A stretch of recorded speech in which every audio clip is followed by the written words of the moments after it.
At 16, I inherited $15 million. Not from a bank account, not from a will anyone knew about, from a metal box hidden behind a stone in my grandmother's chimney. A woman who'd been dead for 7 years, who I barely remembered, who knew exactly what was coming. But I'm getting ahead of myself. The night it started, I had $96, wet socks, and a stepmother who just locked me out of my childhood home 4 weeks after marrying my grief-broken father. My mother had been dead 9 months, long enough for the casseroles to stop coming, long enough for her paintings to come down off the walls, long enough for Tricia to decide I was in the way. So out I went. Into October cold with one suitcase and a box of letters I couldn't bring myself to read. I didn't know I was walking toward a cottage, toward a map, toward 3 generations of women who'd been planning this moment since before I was born. I just knew I couldn't stand still, because standing still was gonna shatter me. My name is Lila Brennan. My mother's name was Sarah. My grandmother's name was Margaret.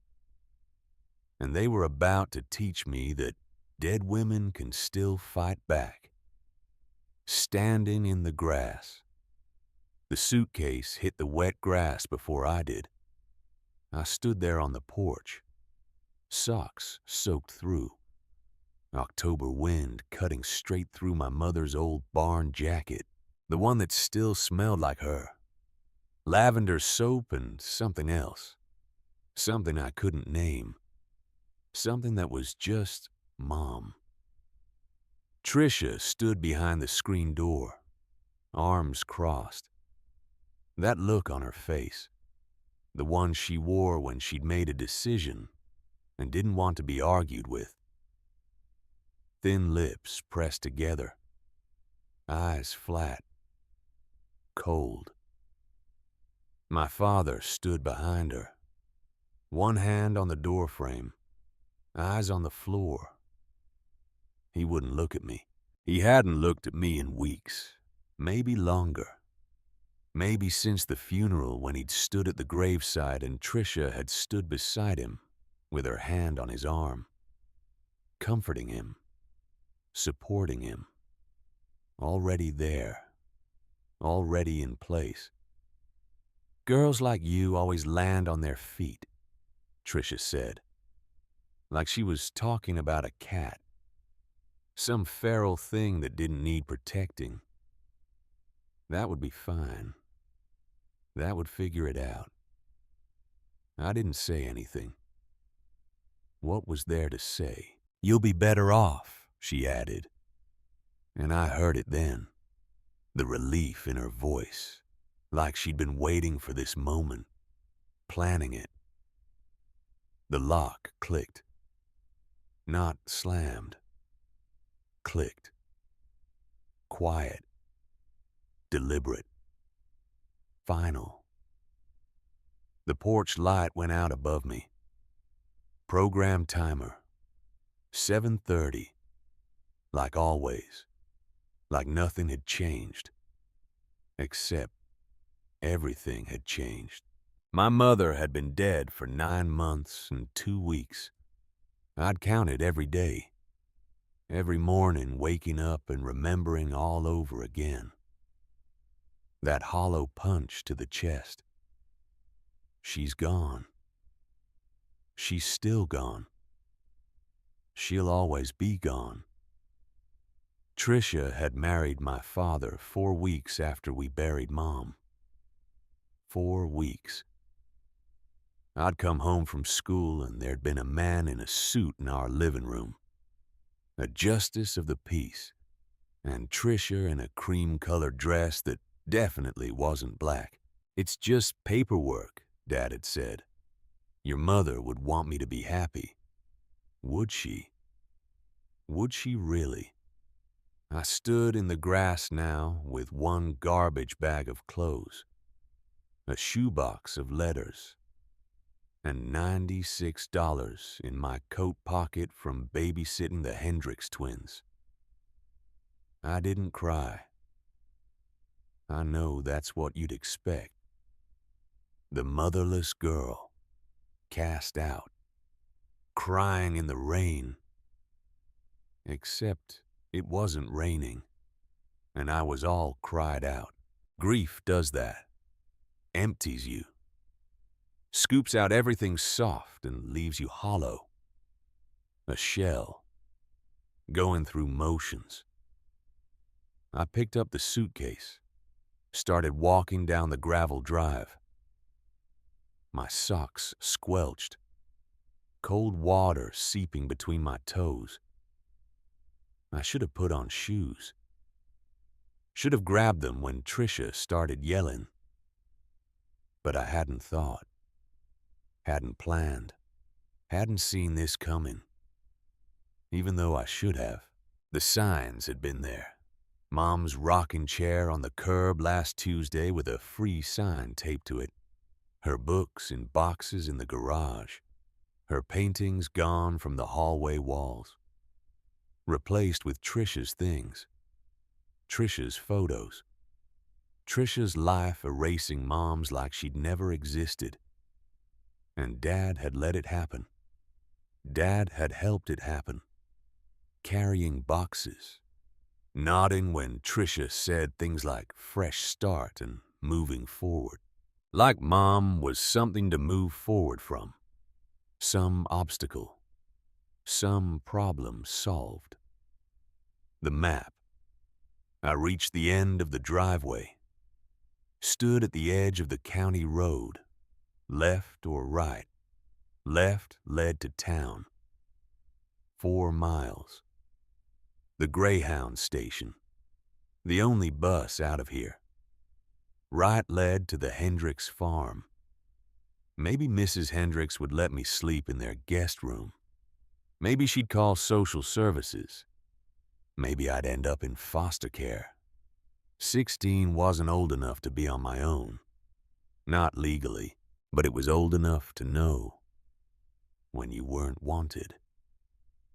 I turned left, started walking, and that's when I felt it. The bulge in my coat pocket. Not the babysitting money. Something else. I stopped under a streetlight, pulled it out. A folded piece of paper. Thick.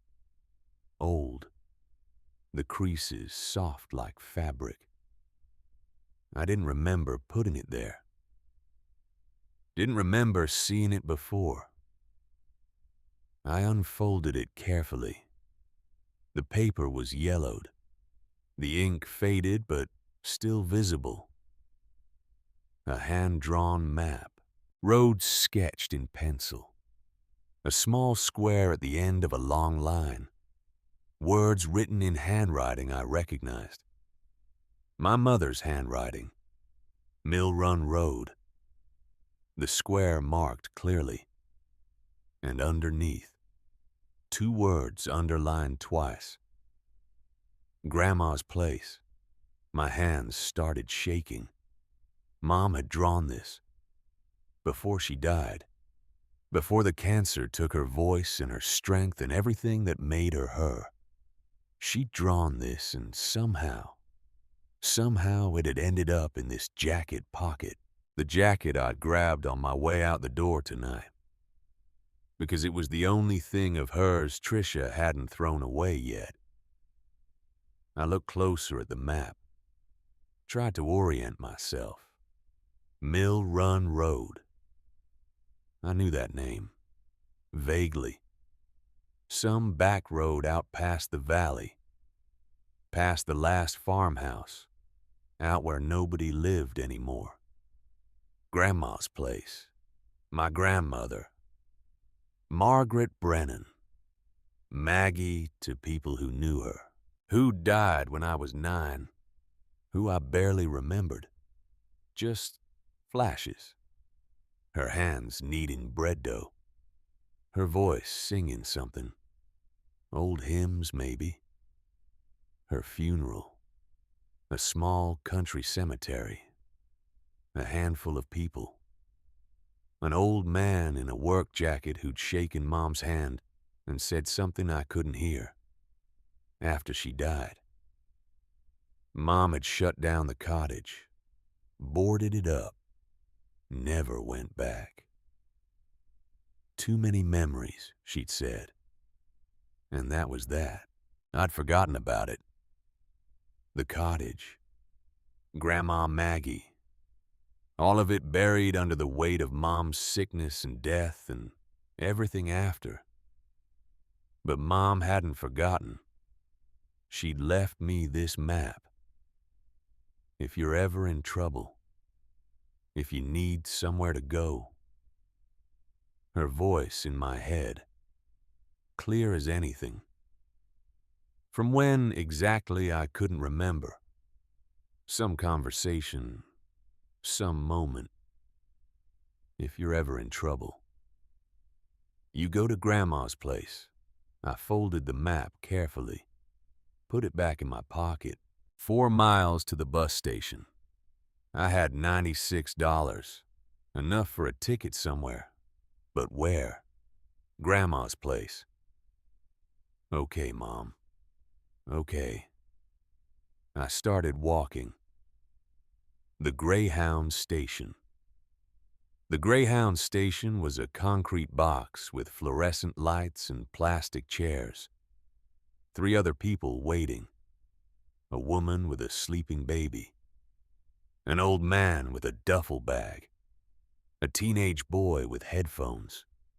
Nobody looked at me. Nobody cared. I bought a ticket to Ashford Hollow, the county seat. $11. The clerk didn't ask questions. Didn't ask why a 16-year-old girl in wet socks was buying a one-way ticket at 8 o'clock on a Tuesday night. Just took my money, handed me the ticket. Next. The bus left at 8:40. I had 20 minutes.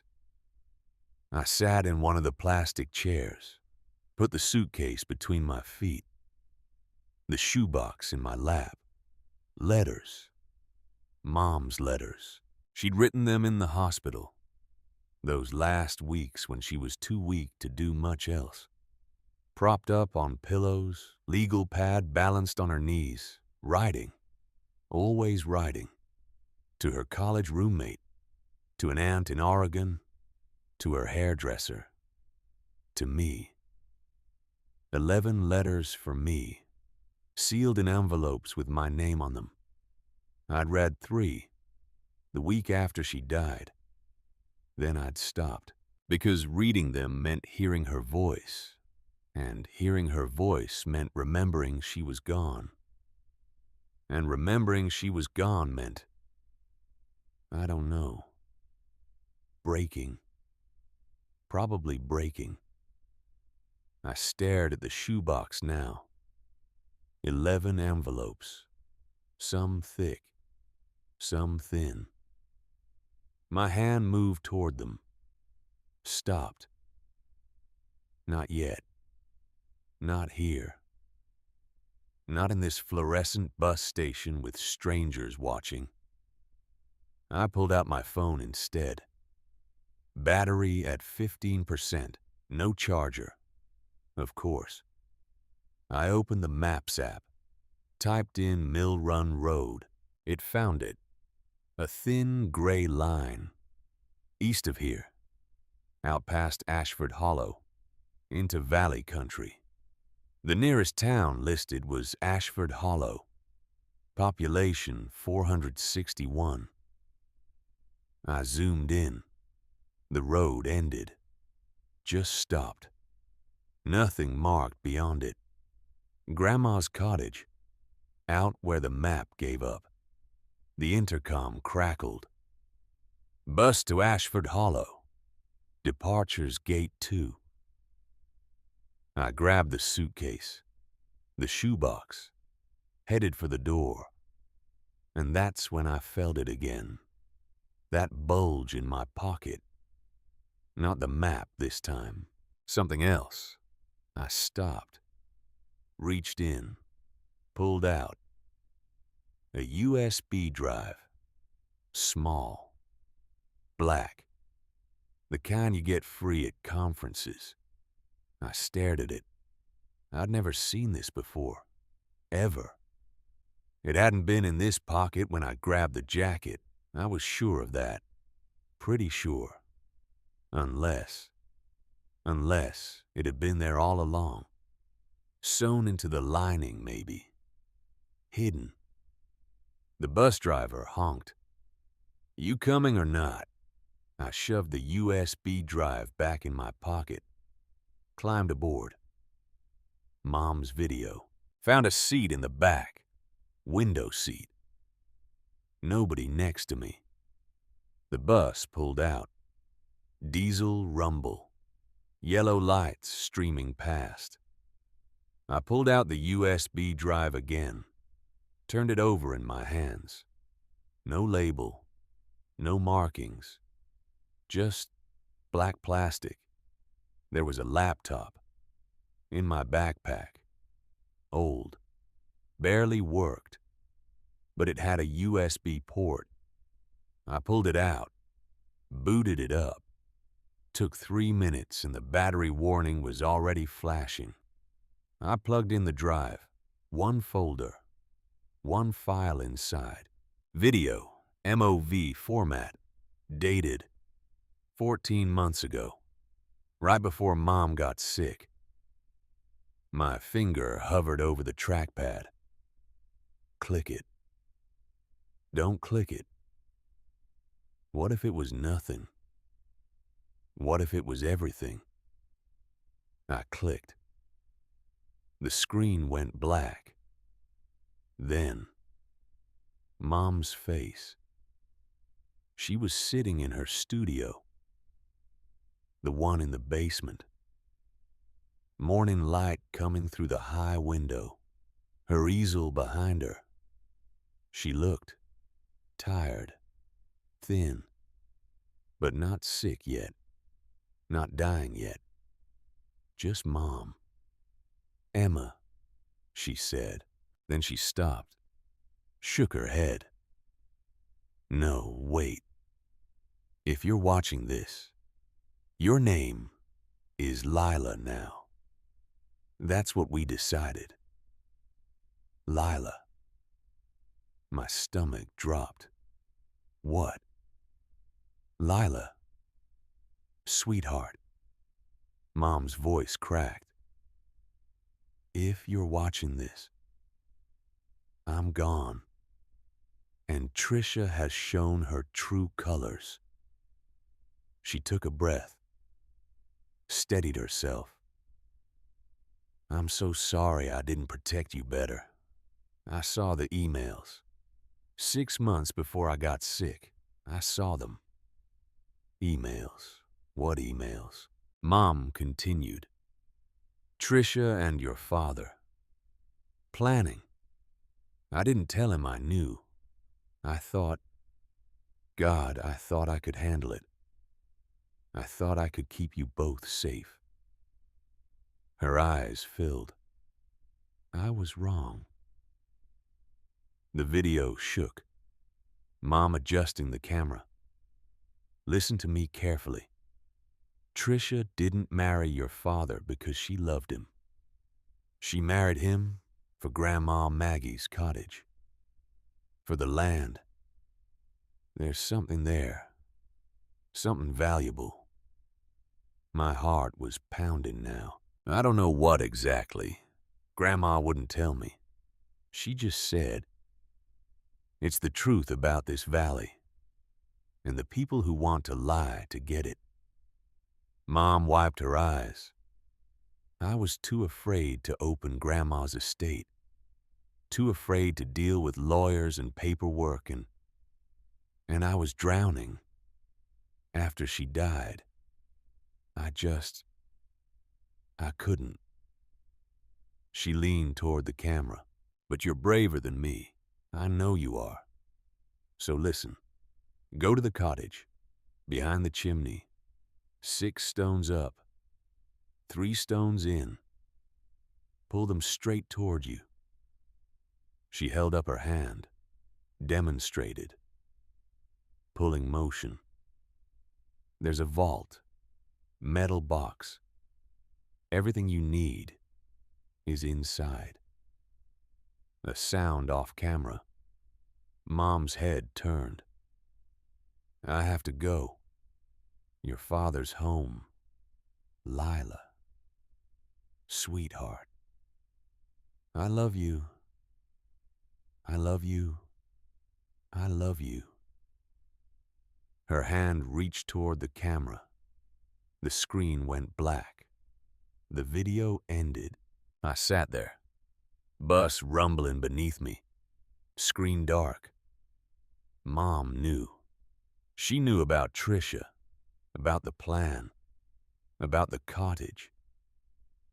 And she'd left me this recording, this map, this, a gift. From beyond the grave. I rewound, watched it again. Her face, her voice, the crack in it when she said my name. Lila. She'd called me Lila. Why? Why change my name in a recording? Unless she knew someone else might see it, might find it. And she was protecting me, even in death, keeping me hidden, keeping me safe. The bus pulled into Ashford Hollow at 9:40. 1 hour. $85 left in my pocket. I stepped off into cold, real cold, the kind that cuts. Small town, one main street, a few shops, a general store, a diner. Everything closed except the diner. I stood under a streetlight, pulled out the map. Mill Run Road, east from here. How far? The map didn't say.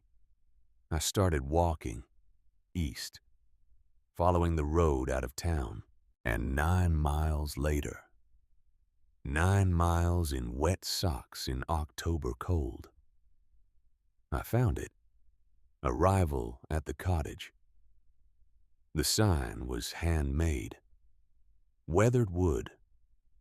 Painted letters nearly gone. Mill Run Road. I turned. Followed the track. Gravel giving way to dirt. Trees closing in. Sugar maples. Huge ones. Older than anything. Branches meeting overhead. Nearly bare now. October having stripped them. 4 in the morning. The sky just starting to gray at the edges. I'd walked for hours. Through dark. Using my phone flashlight until the battery died. Then just walking. Feeling my way. My feet were numb. My socks long since disintegrated. Just bare feet on dirt now. The track curved, opened into a clearing. And there it was. The cottage. Small, square. Stone walls dark with age. Roof sagging at one corner. Windows boarded with plywood. But standing. Still standing. I walked toward it slowly. Suitcase dragging. Every step an effort. The front door had a padlock. Rusted. Old. The key is under a flat stone by the step. Mom's voice again. From when? I didn't know. Some memory. Some moment I'd forgotten. I looked. There. A flat stone. Darker than the others. I lifted it. And there. A key. Brass. tarnished, but solid. I picked it up, fitted into the padlock. It turned, smooth, like it had been waiting.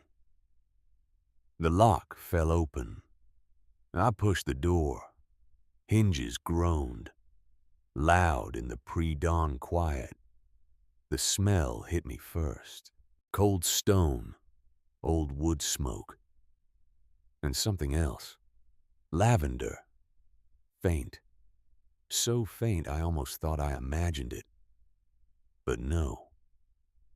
It was there. Grandma Maggie's smell. 7 years later, and the house still held it. I stepped inside, set the suitcase down, stood in the middle of the room. One room, just like Mom had said. Stone fireplace taking up half the south wall. A cast iron stove. A wooden table. 2 chairs.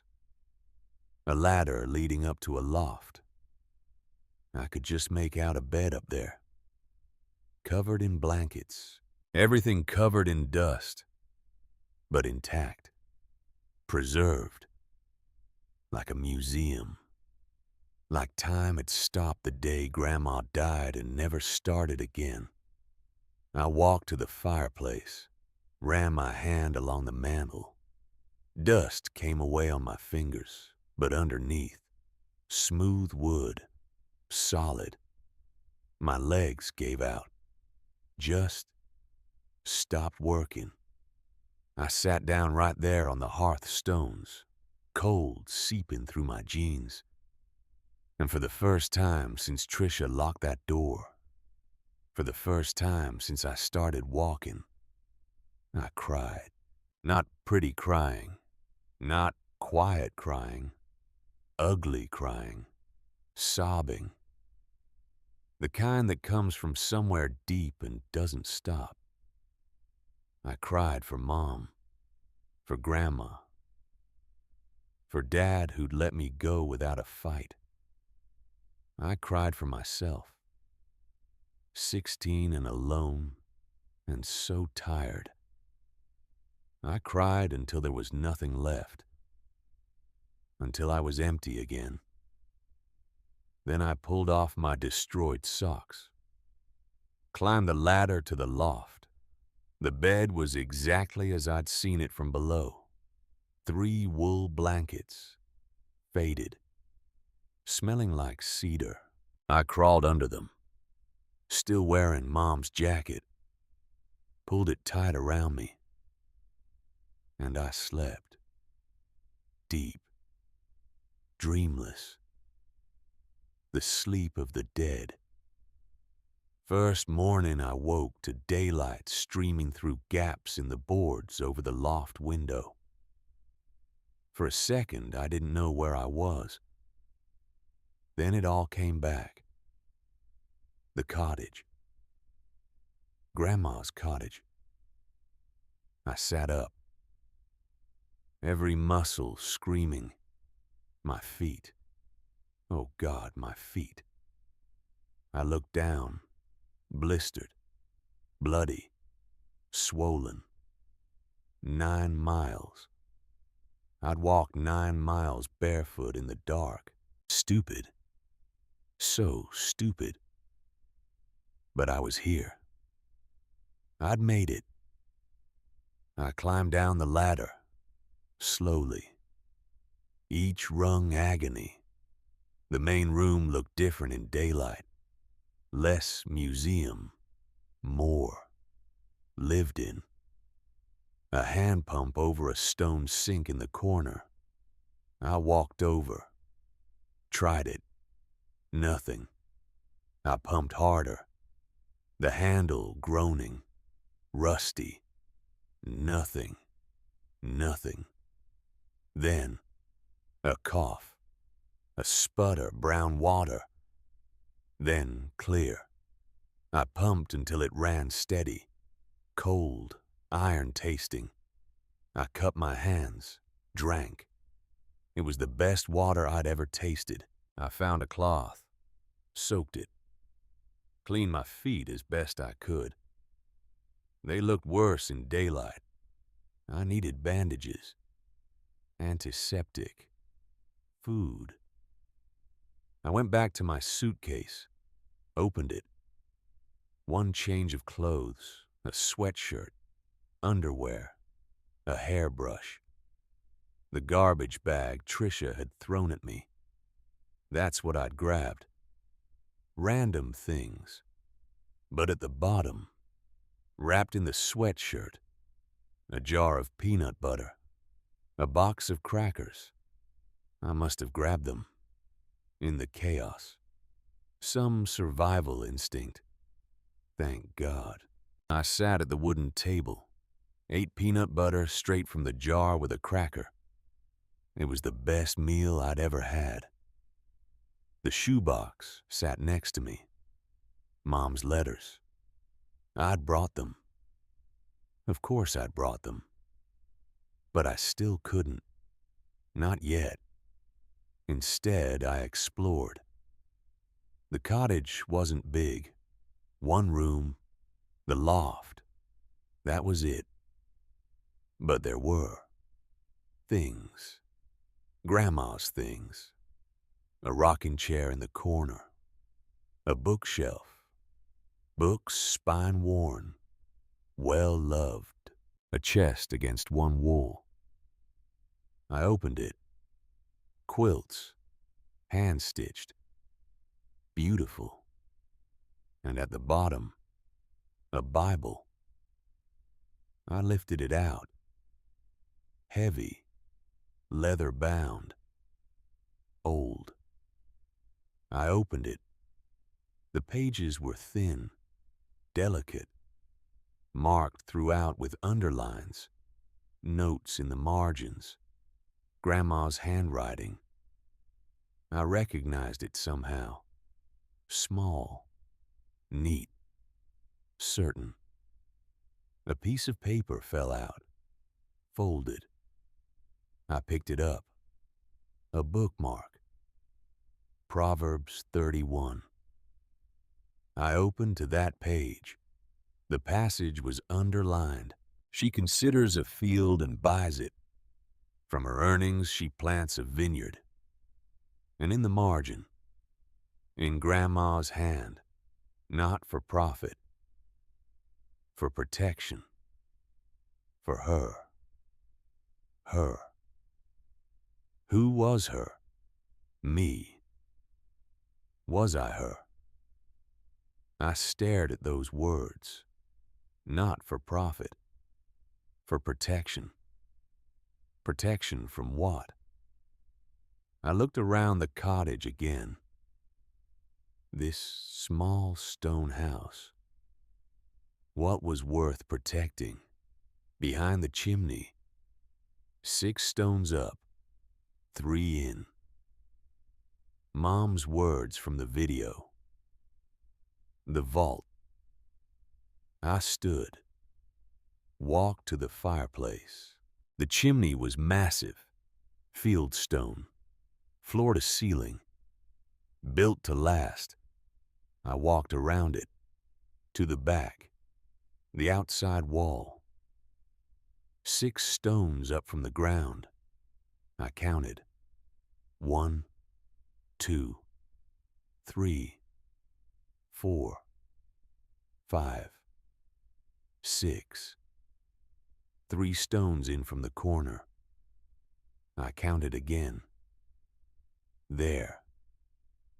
The 6th stone, and next to it, the 7th. I put my hands on the 6th stone. Pulled. Nothing. I pulled harder. Scraped my palms. Nothing. Maybe Mom was wrong. Maybe 7 years was too long. Maybe the stones had settled. Sealed. I was about to give up when the stone shifted. Just a fraction. 1/8 of an inch. I pulled again. Harder. Using my weight. It moved, grinding, slow. Then it slid free. Heavy. So heavy I almost dropped it. I set it down in the grass, reached for the seventh stone. It came easier, like it had been waiting. Behind them, darkness. A hollow, rectangular, about the size of 2 shoeboxes, lined with tin, cold, and inside, a metal box, olive green, military surplus, painted with a white letter on the lid. M for Margaret, for Maggie. I lifted it out with both hands, carried it back inside to the table, set it down carefully, like it might break, like it might disappear. The latch was stiff, but it opened. Inside, 3 things. A stack of papers wrapped in wax canvas, tied with hemp twine. A small leather-bound ledger, cover worn soft, and at the bottom, folded in half and in half again, sealed in wax paper, a document, blue backer, notary stamp visible through the wax paper. I lifted it out, unfolded it carefully. The wax paper crinkled, came away, and there, in black ink, formal typeface, last will and testament of Margaret Rose Brennan. A will. Grandma had left a will. My hands started shaking. I read the first line, then again, then a third time. It was dated 11 years before Grandma died. The language was formal, legal, but clear. The cottage and the 41 acres it sat on were left to Mom, Sarah Brennan, in fee simple absolute, whatever that meant. And upon Mom's death, to pass directly to Mom's natural-born children, to me, with a clause, underlined, explicit, excluded in perpetuity from any claim by any spouse, step relation, or party by marriage. Tricia couldn't touch this, ever. The will referenced a second document, a trust. I unwrapped the wax canvas bundle, pages and pages, dense legal text. The Mill Run Mineral and Water Rights Trust, dated 1957, signed by, I squinted, my great-grandfather, Grandma's father. What were mineral rights, water rights? I flipped through, trying to understand. References to silica sand, high-grade deposits, acreage, thousands of acres, numbers, valuations, projections. My head spun. This was. I didn't know what this was. The leather ledger was simpler, a record. Grandma's handwriting, every page. Dates, balances, fees paid, renewals filed. Every January 1st, like clockwork. For 60 years. The last entry was in Grandma's hand. 8 months before she died.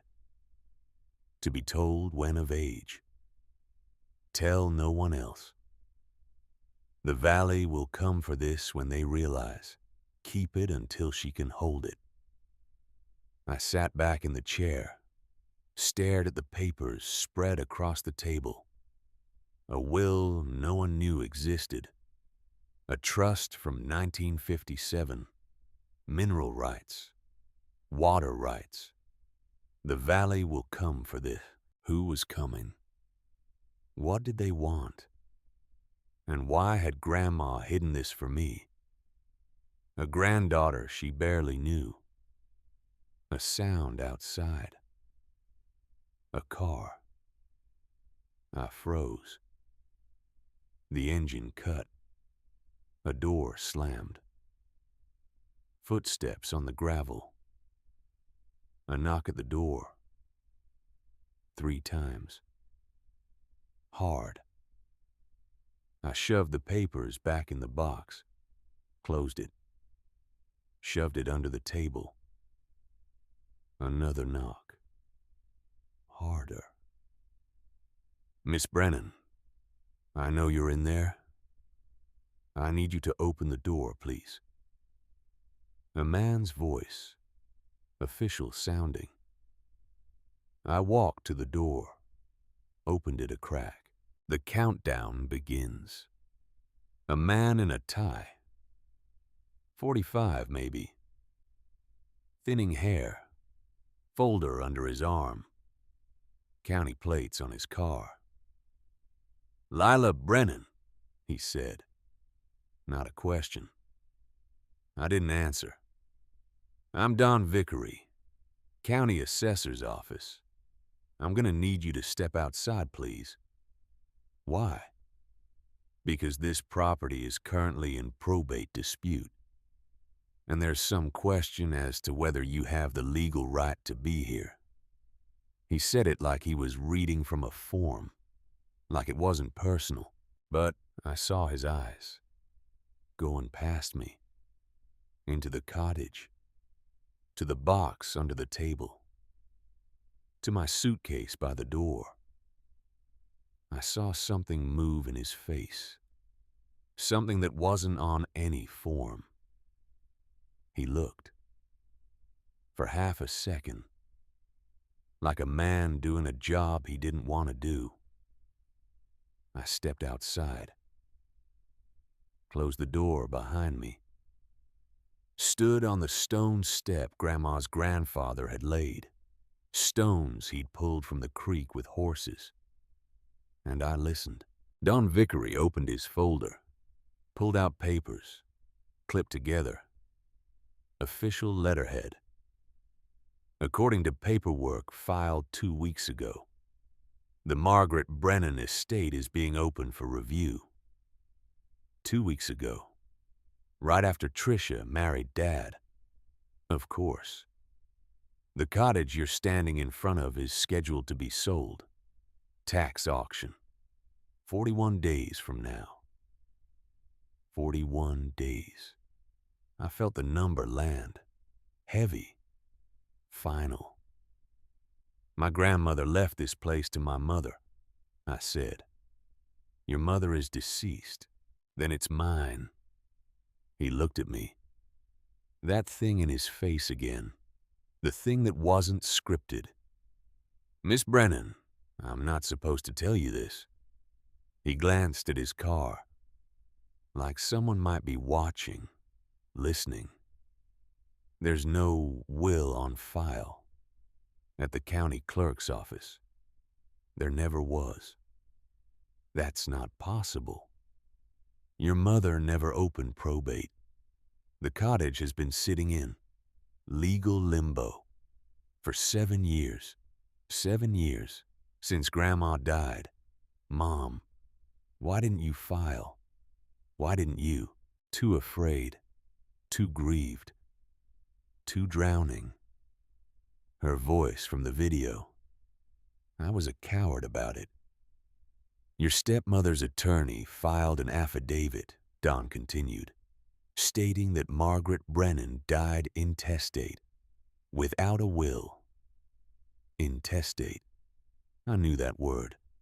Meant the state decided who got what.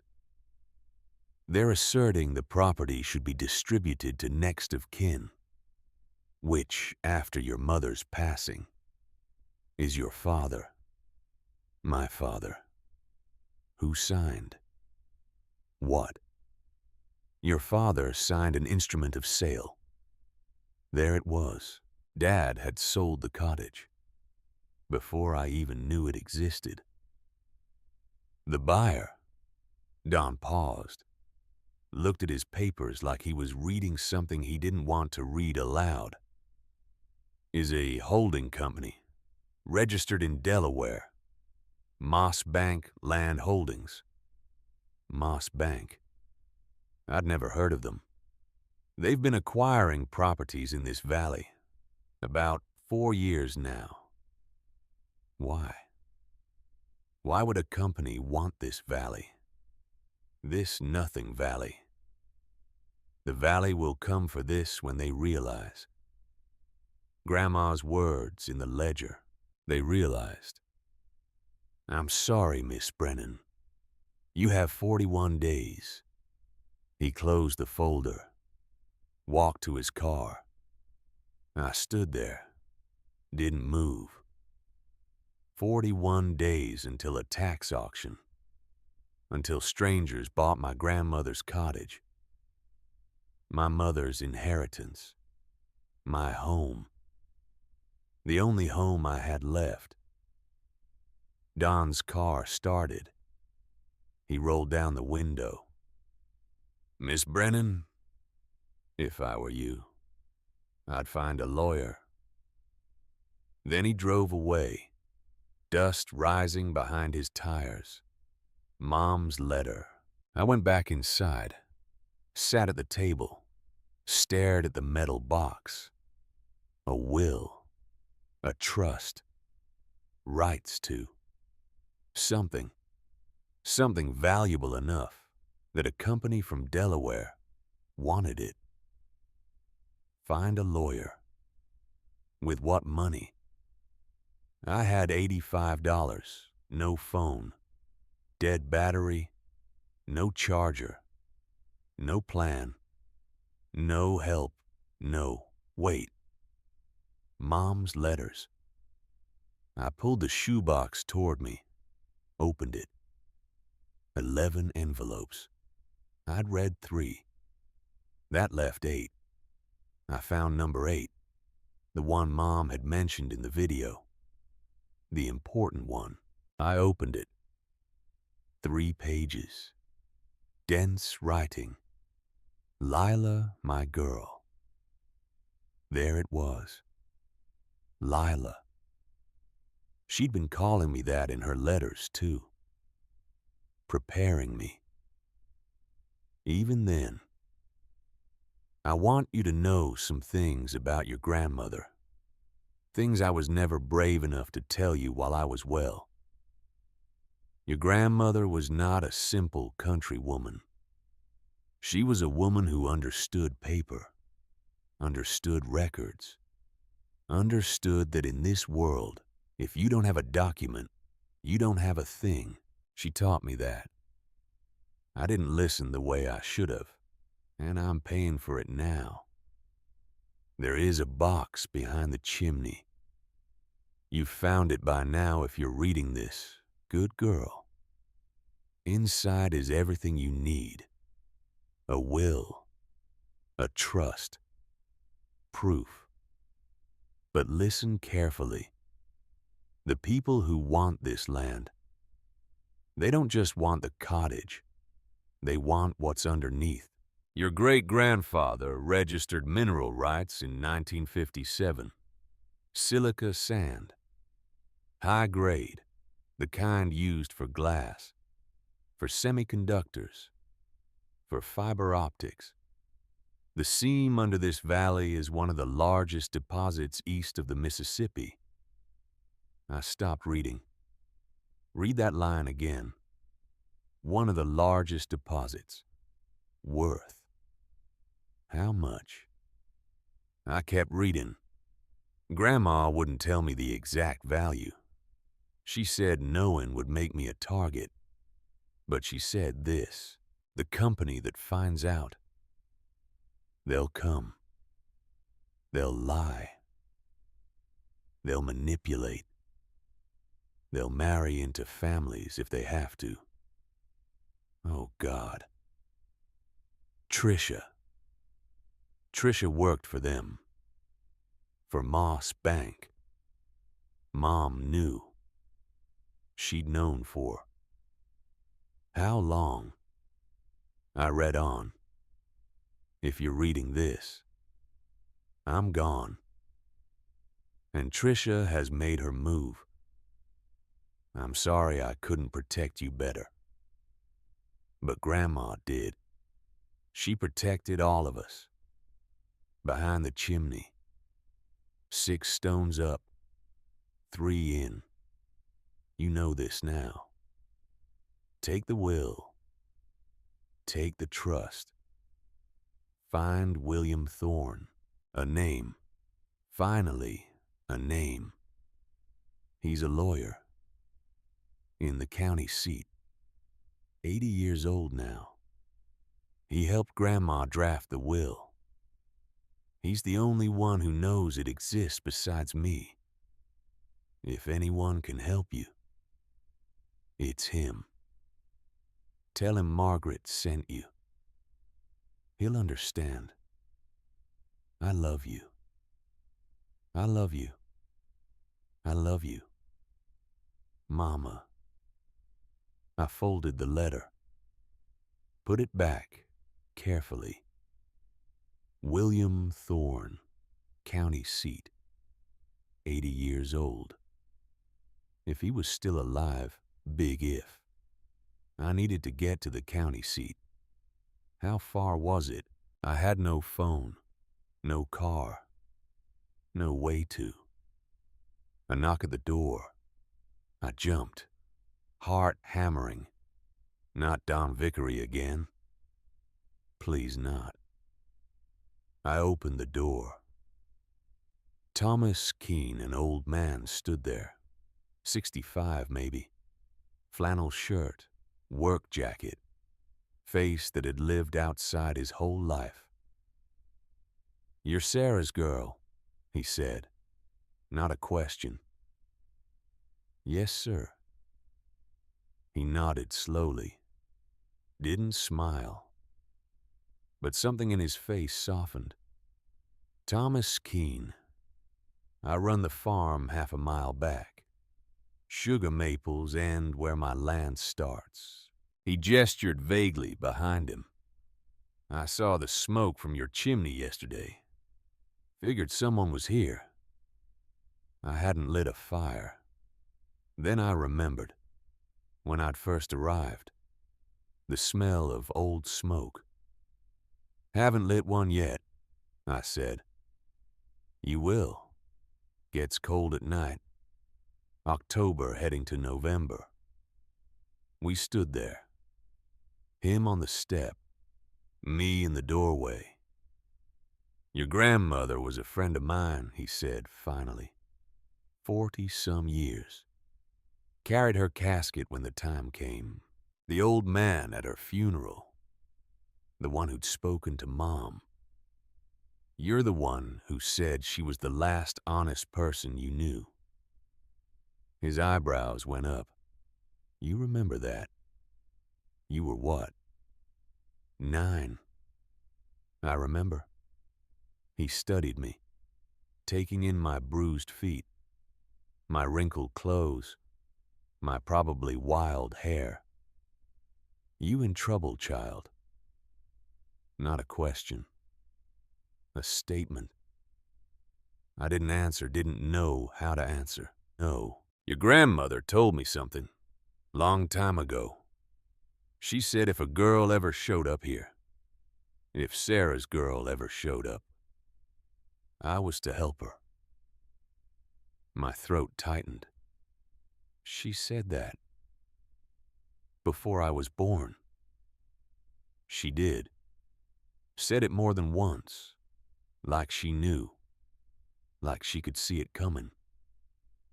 Did she say why? No. Just said. When she comes, you help her. No questions.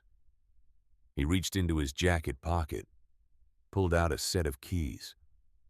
My truck's out front. You need to get somewhere. The county seat.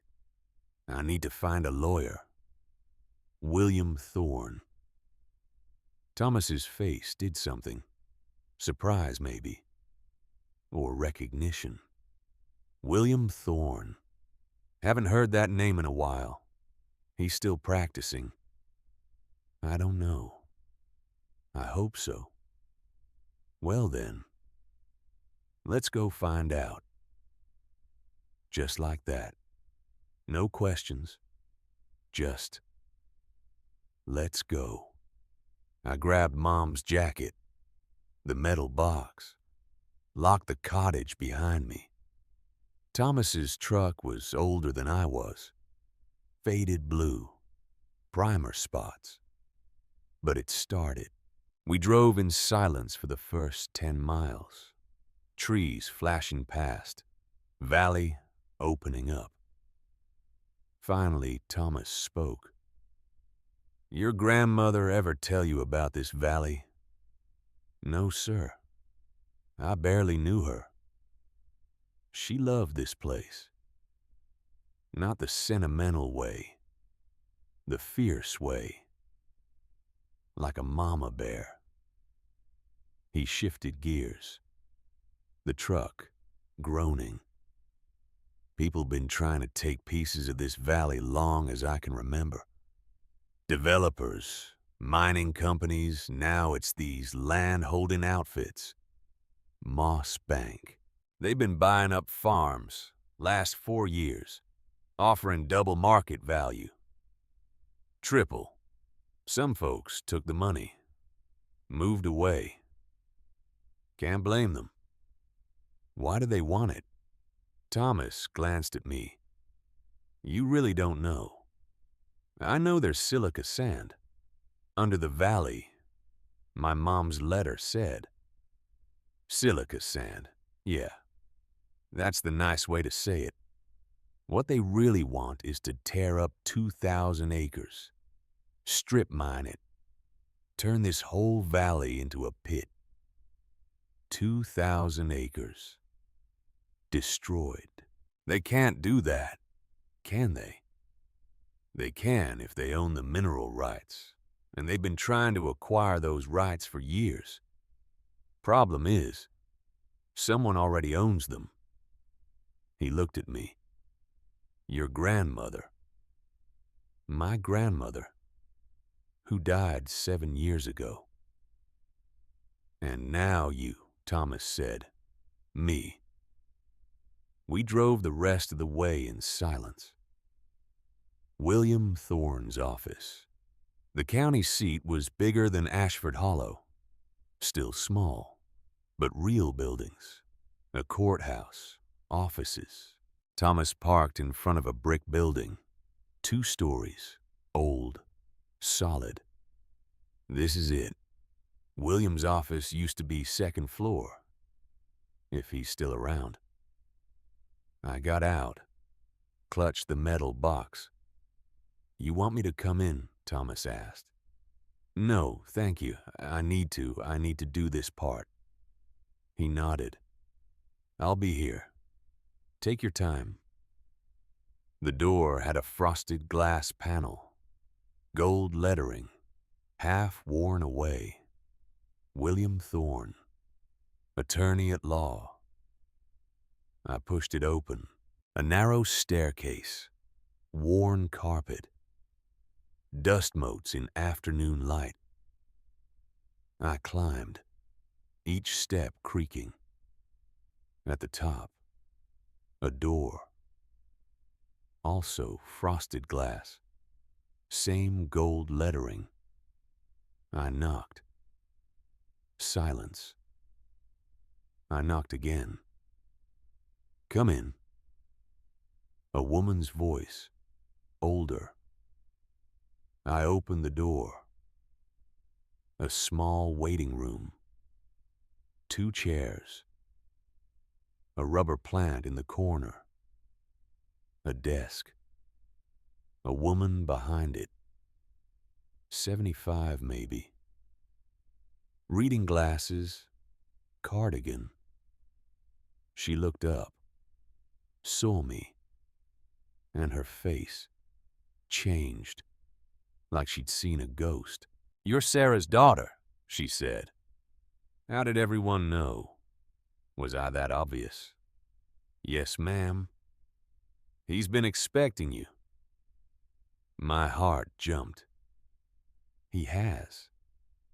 Since you were 9 years old. She stood, walked to an inner door, knocked twice. William, she's here. A pause. Then, send her in. The woman opened the door, gestured me through. Meeting the lawyer. I stepped into a small office. Wood paneling, bookshelves floor to ceiling, a desk covered in papers, and behind the desk, an old man, small, stooped, eyes the color of river ice. He stood when he saw me, slowly, like his joints hurt. I set the metal box on his desk. He looked at it, at the white M painted on the lid. And then he did something I'll never forget. He put one hand flat on top of the box, closed his eyes, and stayed like that for a full minute. When he opened his eyes again, they were wet. Margaret Rose Brennan, he said softly. You kept your word. He looked at me. Miss Brennan, I need you to tell me very precisely everything that has happened to you in the last 10 days. So I did.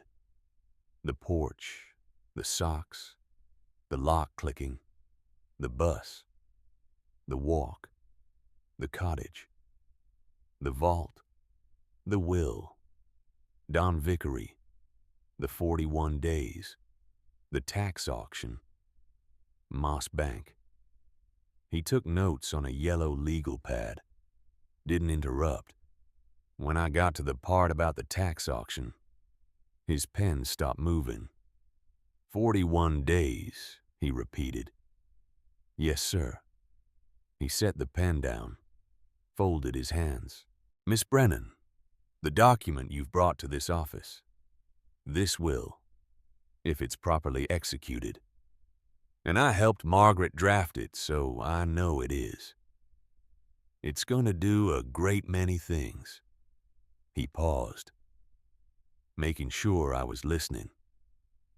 First, it supersedes any claim your stepmother's attorney has made about intestacy. The cottage belonged to your mother the moment Margaret died, whether probate was opened or not. A weight lifted, just a fraction. Upon your mother's death, the cottage passed to you by the terms of the will, with explicit exclusion of any step relation. He tapped the metal box. Your father cannot sell this property. He never could. Any instrument of sale he signed is void. Void. Meaning. Not real. Not binding. Second, the trust. He opened the box, pulled out the wax canvas bundle. The Mill Run Mineral and Water Rights Trust, 1957. I've seen references to this over the years, in county records, but I've never seen the actual document. He unwrapped it carefully, started reading. Minutes passed. 5, 10. Finally, he looked up. Miss Brennan, do you understand what you have here? Mineral rights to silica sand. Not just mineral rights, water rights to Mill Run Creek, which runs underground for 3 miles through the valley. He turned the document, showed me a map, hand-drawn, surveyed. 2,300 acres. The seam runs under all of it. 2,300 acres. Moss Bank has been buying the surface land, the farms, the houses, but they don't own what's underneath. He looked at me over his reading glasses. You do. Me. I owned 2,300 acres of mineral rights. How much is it worth? I whispered. I can't tell you exactly. I'd need current geological surveys, market analysis. But, Miss Brennan, he paused. Moss Bank wouldn't be spending what they're spending if the number were less than 8 figures. 8 figures. $10 million. Or more. The room spun. I gripped the edge of the desk. My stepmother, I said. She knows, doesn't she? William was quiet for a long moment. Miss Brennan, your stepmother's maiden name, before she married your father. Hartwell. Patricia Hartwell. She worked for 7 years as a paralegal at a law firm in the state capital. He pulled a file from his desk, opened it. That firm represents, among other clients, Moss Bank Land Holdings. Everything clicked into place. Tricia didn't just happen to meet Dad. Didn't just happen to be there after Mom died. She'd been sent to get the cottage, to get the land, to get the mineral rights. And when Mom wouldn't open probate, when the cottage sat in legal limbo, Tricia married my father, got close to the family, waited for Mom to die, then moved in for the kill. She put me out on purpose, I said, so I wouldn't be there when the auction happened.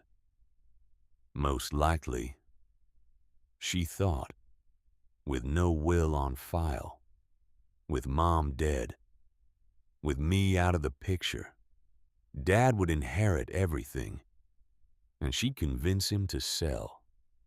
That would be my assessment. I sat down, legs giving out. I'm 16 years old. I know. I have 41 days. We have 41 days. I looked up. We. William Thorne smiled. Small. Tired, but real. Miss Brennan, I'm 80 years old. I've been practicing law in this county for 54 years. Your grandmother was one of the finest people I ever knew. He stood, slowly, walked around the desk. I made her a promise that if you ever came, if you ever needed help, I'd see this through. He held out his hand. So let's see it through. I took his hand, shook it, and for the first time since Tricia locked that door, I felt something in my chest that wasn't grief. That wasn't fear. Hope. Small. Fragile. But there. What do we do first? I asked. First, we file this will with the county clerk. Today, right now. He gathered the papers, put them in his briefcase. Then, we file an emergency petition with the probate court and a lis pendens on the cottage property. What's a lis pendens? A legal instrument that basically nails a note to the courthouse door, saying this property is in dispute. Do not even think about selling it. He smiled again, fiercer this time. By the end of the week, that tax auction will be canceled. Your father's sale agreement will be void, and Moss Bank will receive a very pointed letter. He looked at me. Miss Brennan, your grandmother planned this 12 years ago. Your mother set it in motion before she died. Now it's our turn. He opened the door, called to his secretary. Helen, Clear my schedule. We're going to the courthouse." Helen appeared in the doorway, smiled at me. "About time," she said. William gathered his coat, his briefcase, turned to me. "One more thing. Where are you staying?" "The cottage." "Does it have heat? Running water? A fireplace? A hand pump?" He frowned. "That won't do. Not for winter." "Helen." "Already on it," Helen said. "She can stay in my guest room." "I can't." I started. "You can," William said. "And you will. Because we have work to do. And you need to be somewhere safe." Safe. When was the last time I'd felt safe? I followed William down the stairs, out to the street. Thomas was still there, leaning against his truck. "She okay?" he asked William. "She's going to be," William said. He looked at me. "Miss Brennan, your grandmother once told me, the women of this family, they're keepers, not owners. Do you know what that means?" I thought about it. About Grandma. About Mom. About the cottage waiting. It means it's not mine to sell. It's mine to protect. William nodded. "That's exactly right."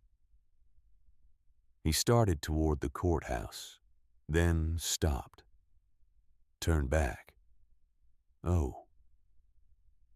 And Miss Brennan, you can call me William. We're going to be spending a lot of time together these next 41 days. "Yes, sir. William." "Good. Now let's go remind Moss Bank that this valley isn't for sale." We walked toward the courthouse. Thomas fell in step beside me. "Your grandmother would be proud," he said quietly. I looked at him. "You think so?" "I know so. She always said, when the time comes, Lila will know what to do. She said my name before I was born. She did. She saw you coming. Clear as day." I didn't know what to say to that. We reached the courthouse steps. William climbed them slowly. I followed. And somewhere, in some place beyond this one, I felt 3 women watching. Grandma Margaret, who'd hidden the truth and waited. Mom Sarah, who'd left me a map and believed. And me. Lila Brennan, 16 years old, homeless, broke. But not broken. Not anymore. Behind me. The cottage waited. The chimney stood. The stones held. Ahead of me, 41 days, a fight, a chance. I took a breath, climbed the steps, and the story, the real story, was just beginning. William takes action. William Thorne moved faster than any 80-year-old man should be able to move. By 9 the next morning, the will was filed with the county clerk. By noon, emergency petition with the probate court. By 2, lease pendants on the cottage property, a legal instrument that basically hammered a giant no trespassing sign onto the courthouse door. The tax auction, canceled. Dad's sale agreement, void. And Moss Bank land holdings, well, they received a certified letter. the kind that makes corporate lawyers earn their retainer. I watched it all happen from a chair in William's office. Helen bringing me tea I didn't drink. Thomas checking in every few hours with food I couldn't eat because my stomach was doing somersaults. Had been since yesterday. Since I'd learned, really learned, what Tricia had done. William came back from the courthouse at 4, set his briefcase down, sat heavily in his chair. "It's done," he said. "What happens now? Now, we wait. Moss Bank has 30 days to respond to our filing. They'll send lawyers. Lots of lawyers." He pulled off his glasses, rubbed his eyes. "But Miss Brennan, Lila, there's something you need to understand." I sat up straighter, prepared for bad news. There was always bad news. "Your mother, Sarah, she came to see me 7 years ago, right after Margaret died. 7 years, when I was 9. She had all the documents, the will, the trust, everything Margaret had left in my safekeeping." He put his glasses back on, met my eyes. I told her, "Sarah, you need to open probate on your mother's estate, file this will, claim what's yours." A pause, long, heavy. She refused. Why? She said she wasn't ready, said she needed time, said she'd come back when she could handle it. William's voice went soft, sad. I tried to convince her, told her the longer she waited, the more complicated it would get. But she was fragile, grieving, drowning in it. He looked out the window, at the courthouse across the street. She never came back. And then, 2 years later, she got sick. Cancer. The thing that took her. By the time I heard she was ill, it was too late. She was in hospice. I went to see her. Brought the papers. Asked if she wanted me to file. My throat tightened. What did she say? She said, "Take care of my daughter. When the time comes, you'll know." William looked at me, eyes wet behind his glasses. And then she made me promise, "Don't file until Lila comes to you. Not before. She has to find it herself. She has to choose it. Choose it. Choose this fight. This burden." She was protecting you, William said. In the only way she knew how, by making sure you were ready when it happened. I sat back, tried to process. Mom had known. For 7 years. That this cottage, this land, this fortune was mine. And she'd left it hidden, left it waiting, until I needed it most. Until the night Tricia locked me out with nowhere to go. "She saw it coming," I whispered. "Didn't she? She knew Tricia would do this." "I believe so. Yes." The room spun. I gripped the armrests. Mom had orchestrated this, from her deathbed, a plan, a map, a way forward, for me, the billboard. "I need air," I said. Stood. Too fast. The world tilted. William stood too. "Helen, get her some water." "I'm fine. I need to walk." I headed for the door. Down the stairs, out into late afternoon. The courthouse square was quiet. A few people. A dog. Normal life happening. While mine was. What even was my life anymore? I walked. No destination. Just moving. And that's when I saw it. The billboard. New. Freshly installed. At the edge of the square. Moss Bank Land Holdings. Building the future of the valley. An artist's rendering. Gleaming buildings. Paved roads. Development. And underneath, in smaller text. Current projects, Valley Industrial Park. Projected completion, 2028. Industrial Park. They were going to turn the valley into what? Factories, warehouses, strip mines.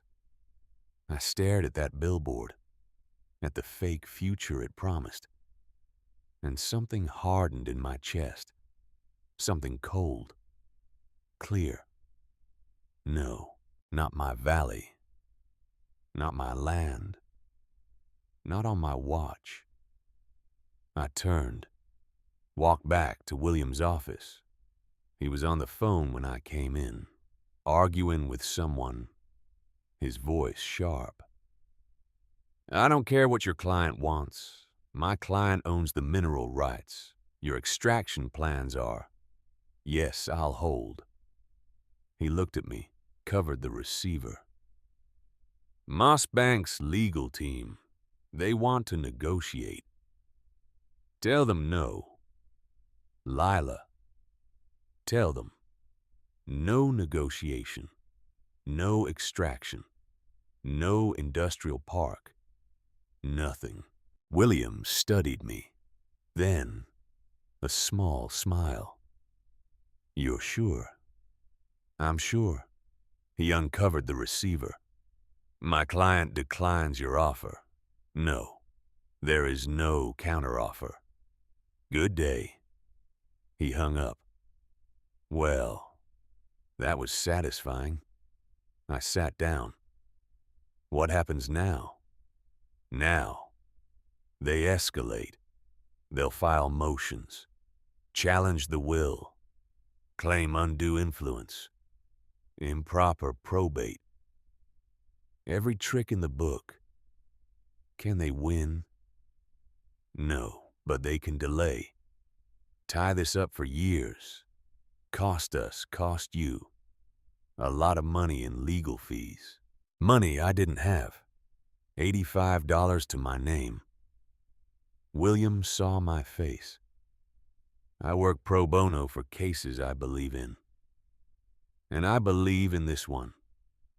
I can't let you do that. You can't stop me. I'm old and stubborn, and I made your grandmother a promise. The investigation. He pulled out a file, thick, stuffed with papers. Besides, I've been researching Moss Bank, and I've found interesting things. He opened the file, showed me a printout, corporate registration, Delaware, standard stuff. Richard Hartwell, CEO. Hartwell, same last name as Trisha's brother, I said. Her older brother. By 12 years. Raised her after their parents died. Put her through school. Got her the paralegal job at Keller Maddox and Drew. The law firm. The one that represented Moss Bank. She didn't just work for them, I said slowly. She was, what? A plant, a spy. We can't prove that, yet. But yes, that's my assessment. He showed me another document, email records, subpoenaed from the law firm. This is from 6 years ago. Richard Hartwell to Tricia Hartwell. Subject line, Valley Project Update. I read, skimming. Legal jargon. Then, target property identified. Brennan Cottage. 41 acres. Key parcel for access to deposit. Recommend infiltration strategy. Infiltration. Like we were. What? An enemy fortress. Keep reading, Williams said. Subject has one daughter, Sarah Brennan. Widowed. Vulnerable. Suggest approach via spouse replacement. Long-term investment required. Spouse replacement. They were talking about my father. About manipulating him. Using him to get to the cottage. How long? I said, voice shaking. How long was she planning this? Based on these emails, at least 6 years. Probably longer. 6 years. I would have been 10, maybe younger. Tricia had been circling my family, waiting for the right moment, for Mom to be weak enough, vulnerable enough, for Dad to be desperate enough. There's more, William said gently. He showed me another email, more recent, 2 years ago. Sarah Brennan diagnosed, stage 3. Prognosis 12 to 18 months. Accelerate timeline. I couldn't breathe. Tricia had known Mom was dying, and she'd, what? Celebrated it, saw it as an opportunity. Lila, Williams said, I need to ask you something, and I need you to think carefully before you answer. I looked up, tears blurring my vision. Do you want to go after them? Criminally. This could be fraud, conspiracy, maybe more. Did I want Tricia in jail?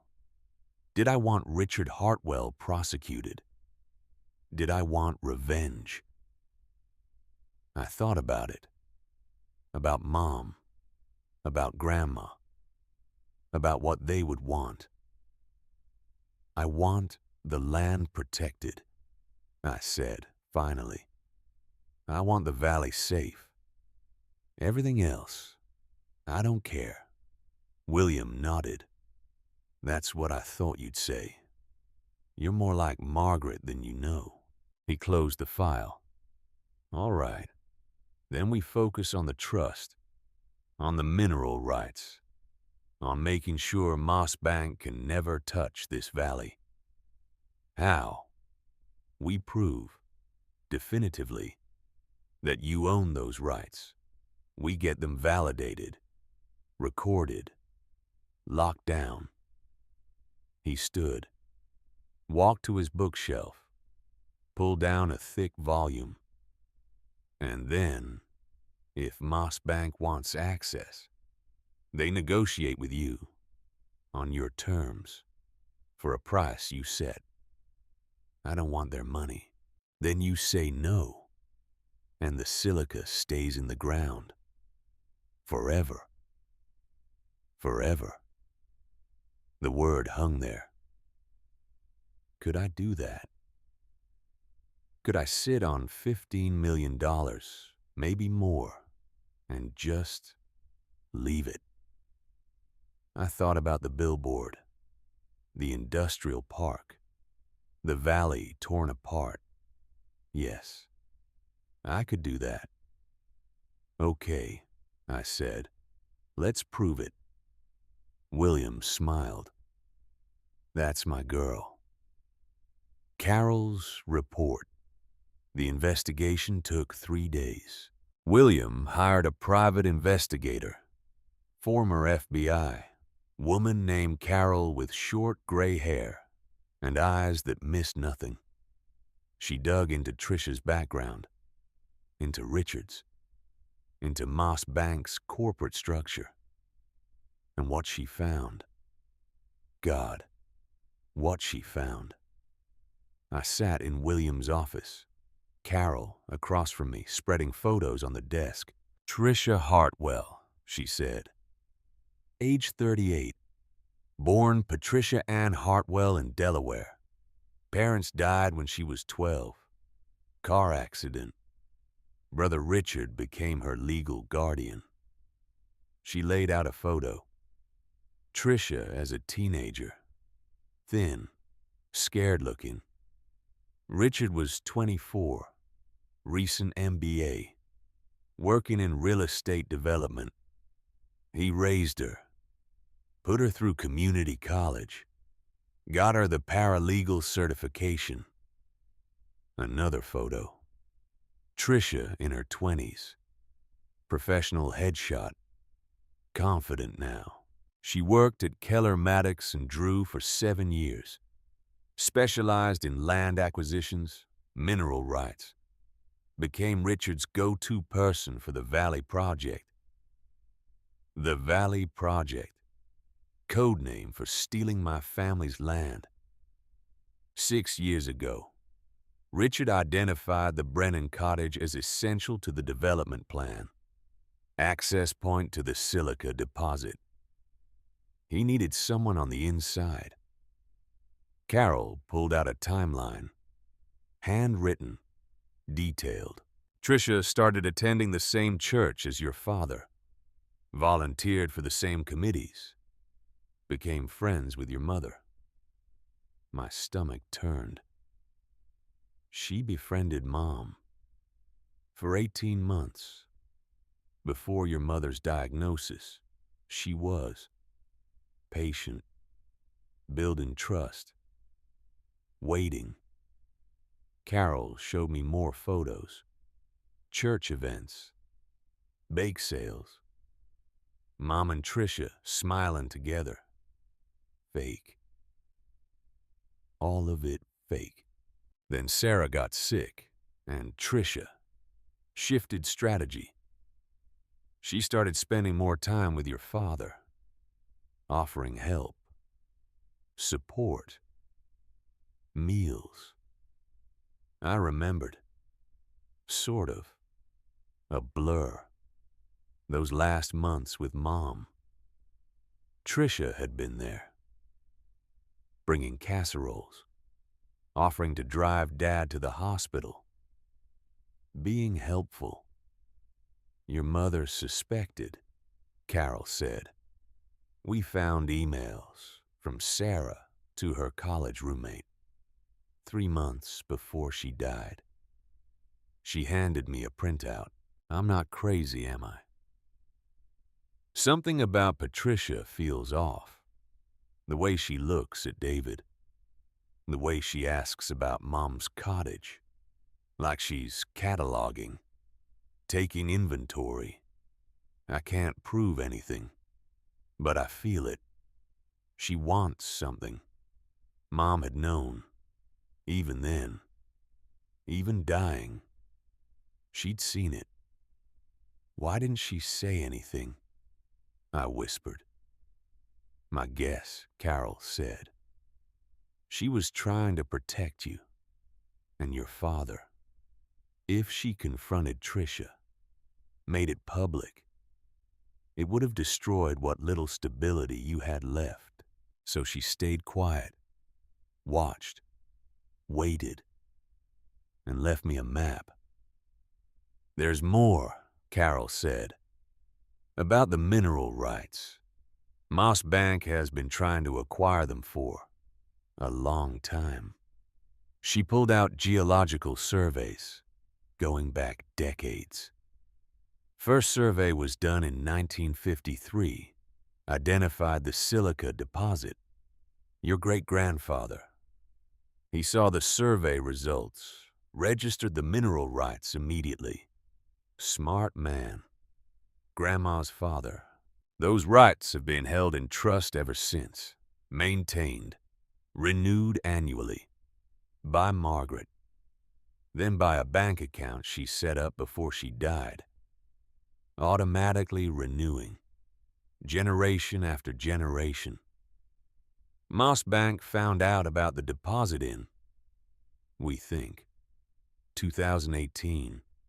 They started buying up surface land quietly through shell companies, thinking the mineral rights had lapsed.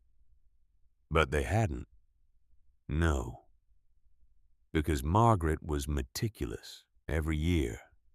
January 1st, she renewed, even from the grave, the bank account paying the fees automatically. When Moss Bank realized the rights were still active, still owned, they tried to find out who owned them, but the trust was private, confidential. Carol smiled, grim. So they had to guess, and they guessed, based on property records, that if anyone owned them, it would be someone in the Brennan family. So they sent Tricia. I sat back, processing. 6 years. 6 years of planning. Manipulation. Waiting. For what? For my mother to die. For my father to fall apart. For me to be. What? Out of the way. When do we confront them? I said. William, who'd been silent this whole time, spoke up. Soon. But first, we need to go to your father. Going home. My father. Who'd signed the sale agreement. Who'd let Tricia into our home. Our lives. Who'd looked at the floor while she locked me out. I don't want to see him. I know. But Lila, he's still your father. And he has a right to know what she did, who she is. Did he? Did he have a right? He hadn't fought for me, hadn't protected me. But he'd loved Mom. I knew that. Despite everything. He'd loved her. And Tricia had used that love, twisted it, weaponized it. Fine, I said. Let's go. Thomas drove us, me and William, in his old blue truck. The house looked the same. My house. Not my house anymore. Tricia's car in the driveway. Dad's truck beside it. We knocked. Waited. Dad answered. He looked. Worse. Thinner. Gray. Like he'd aged 10 years in 2 weeks. He saw me. His face crumpled. Lila. Dad. We stood there. Awkward. Painful. William cleared his throat. Mr. Brennan, I'm William Thorne, attorney at law. I'm representing your daughter. May we come in? Dad stepped aside. Wordless. We entered. The living room. So familiar. So foreign. Tricia appeared from the kitchen, wiping her hands on a towel. She saw me, saw William, saw Thomas, and something flickered in her eyes. Fear. Just for a second. Then gone. Lila, she said, smooth, concerned. Sweetheart, we've been so worried. Where have you been? The confrontation. Don't, I said. She blinked. Don't what? Don't call me sweetheart. Don't pretend you care. Don't. I pulled out the file, the one Carol had prepared, threw it on the coffee table. We know, I said. Everything. The emails, the plan, your brother, Moss Bank, all of it. Trisha's face didn't move. Not a muscle. But something went out of it. Some light behind her eyes. The performance. It shut off. Dad looked between us. What are you talking about? Your wife, William said, is not who she claims to be. He opened the file, started pulling out documents, emails, photos, timeline. Patricia Hartwell, sister of Richard Hartwell, CEO of Moss Bank Land Holdings, the company that's been trying to acquire your mother-in-law's property. Dad picked up an email. Read it. Face going pale. This can't be. It is, I said. She worked for them, for the law firm that represents them. She was sent to get close to us, to you. Dad looked at Trisha. Patricia, tell me this isn't true. Trisha was quiet for a long moment. Then, she did something I didn't expect. She sat down, put her face in her hands. It's true, she said, muffled. The room went dead silent. Dad stood there, frozen. All of it, Trisha continued. The church, the friendship with Sarah, the courtship, all of it. She looked up, mascara running, but not crying, not really, just tired. My brother Richard, he wanted the cottage, the land, the mineral rights. He asked me to get close to you, to Sarah, to find a way in. Dad's hands started shaking. So you, what, married me for a business deal? Yes. One word, flat, final. Dad sat down hard, like his legs gave out. I thought you loved me. Trisha laughed, sharp, bitter. I thought I could. I tried to. You were kind, broken, easy to manipulate. She looked at me. I'm not proud of it, any of it. But you need to understand, I didn't have a choice. Everyone has a choice, William said. Not me. Not with Richard. He saved me.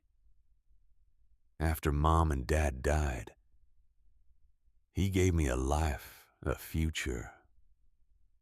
I owed him everything. She wiped her face. When he asked me to do this, I couldn't say no. I tried. Once, he reminded me what I owed him, who I was without him. A pause. Nothing. I was nothing. I wanted to feel sorry for her. Some part of me did. The part that understood being controlled, being afraid. But the rest of me, The part that remembered wet socks and locked doors and Mom dying. That part was ice. You could have stopped, I said. At any point, you could have walked away. I know. You could have told the truth before you married him, before you moved into our house, before you threw me out.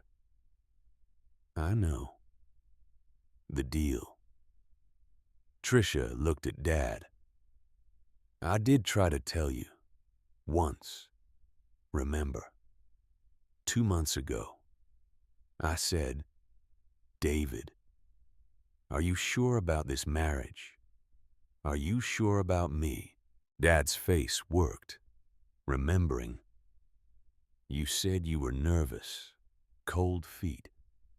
I was giving you an out, a chance to see that I wasn't who you thought. But you didn't tell me the truth. No. Because Richard would have. He threatened. If I backed out, he'd destroy me.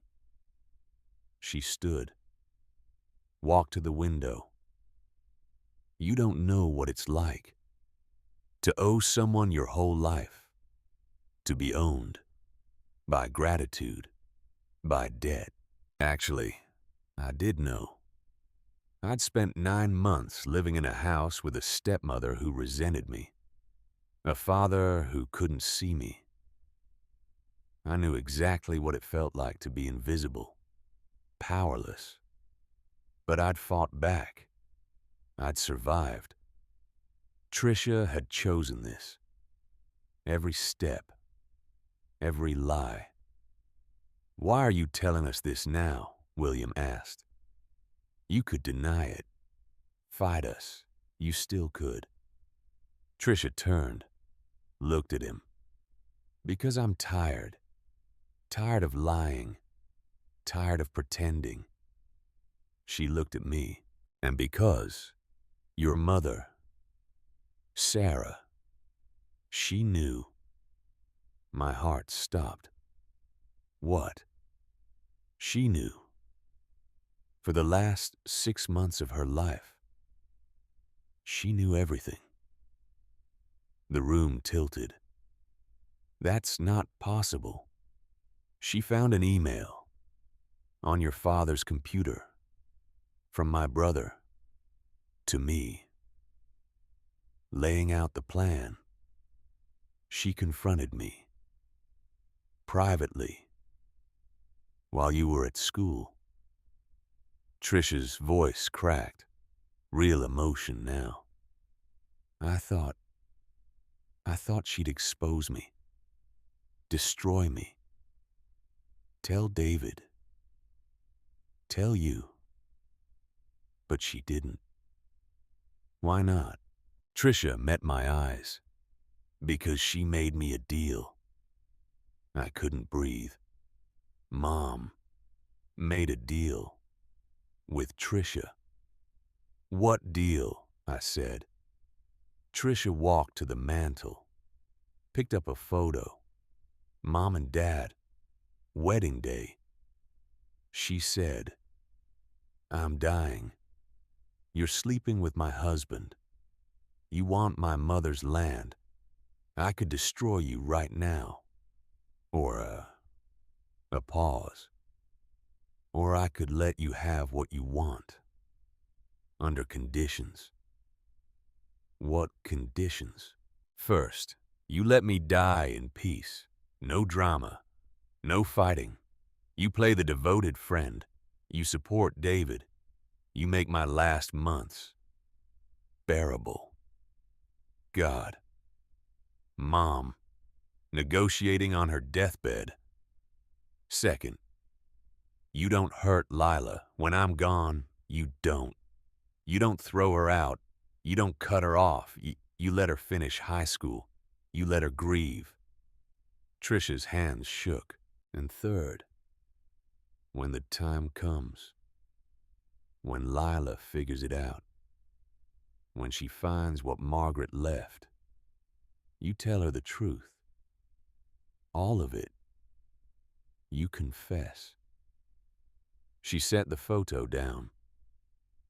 In exchange, she'd give me what I wanted. She'd give me David without a fight. She'd even encourage the marriage, make it seem like her dying wish. My knees buckled. Thomas caught my arm, steadied me. She wanted you to marry Dad. She knew he'd fall apart after she died. Knew he needed someone, something to keep him standing. She didn't want him to be alone. Tricia looked at Dad. She loved you so much, enough to give you to someone else, to keep you safe. Dad put his face in his hands, shoulders shaking. But I broke the deal. Tricia continued, quieter now. How? I threw you out. I put you on that porch, locked that door. She turned to me. Richard was pressuring me. The auction was coming up. You were 16, old enough to contest things, to request hearings, to be in the way. So you got rid of me. I got rid of you, even though I'd promised Sarah, even though she'd trusted me. Tricia's voice broke. She held my hand on her deathbed, in hospice, and she said, Patricia, you're not evil. You're just lost. Help my daughter find what I couldn't, and maybe you'll find it too. Silence, heavy, crushing. I didn't know what she meant, Tricia whispered. Not then, I do now. What did she mean? William asked. Tricia looked at him. Home. She meant home. Something that's yours. Not because you took it. Not because someone gave it to you. But because you chose it. Protected it. Kept it. She looked at me. You have that. With the cottage. With the land. With your grandmother's legacy. You have home. A pause. I never have. I never will. I didn't know what to say, what to feel. Part of me wanted to scream, to rage. At Mom for making this deal. At Tricia for breaking it.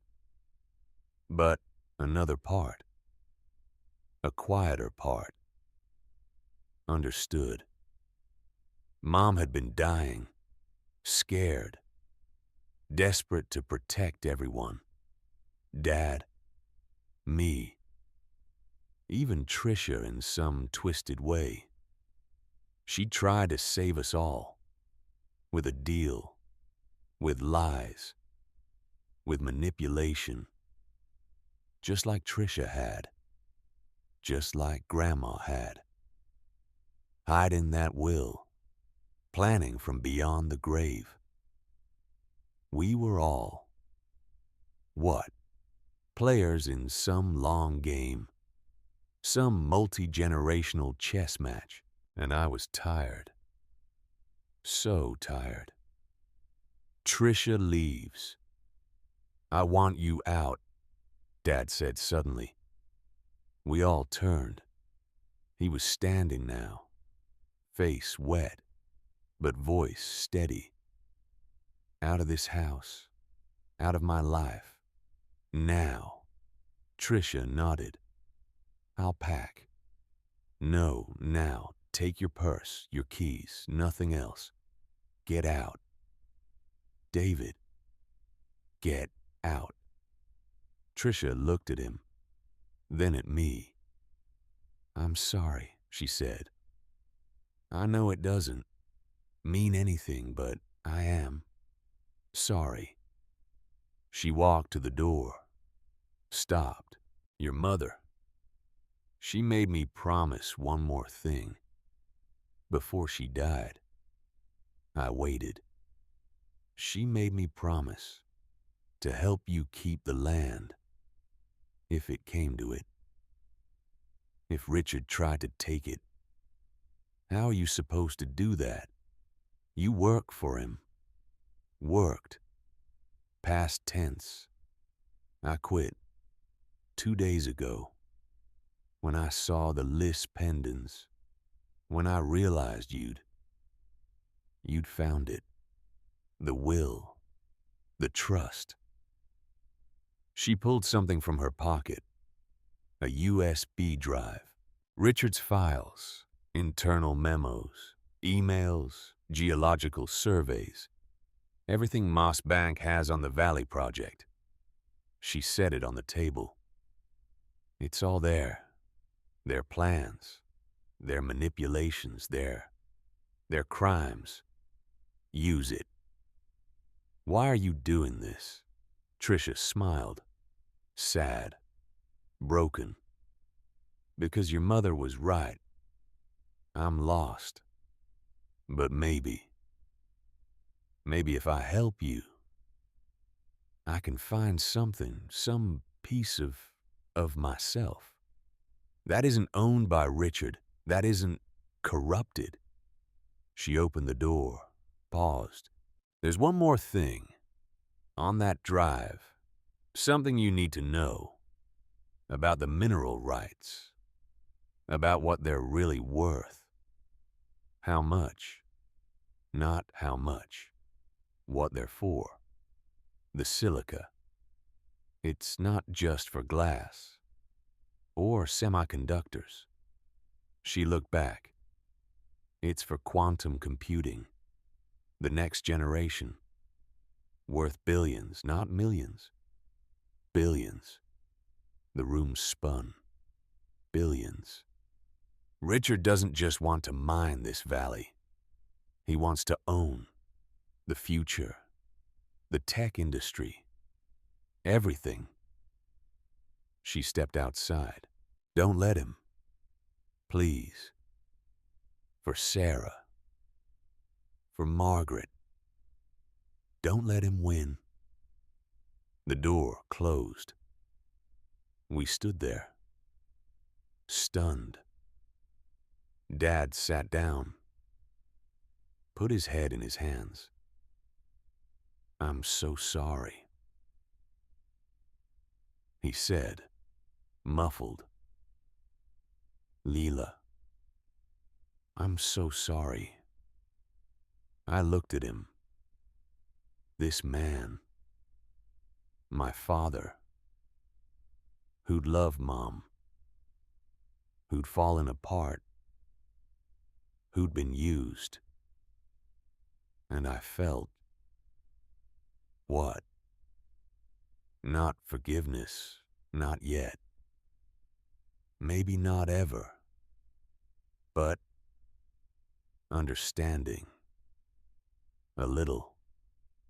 I know, I said. He looked up, eyes red. Can you ever forgive me? I don't know. Maybe, someday. I picked up the USB drive. But first, we need to stop them. Richard, Moss Bank, all of it. William nodded. Agreed. But Lila, we need to be smart. This isn't just about the cottage anymore. This is about billions of dollars. Powerful people. What do? We prepare. We build an airtight case. And we go to the deposition ready for war. The deposition. The conference room was designed to intimidate. Long table, floor-to-ceiling windows, city view.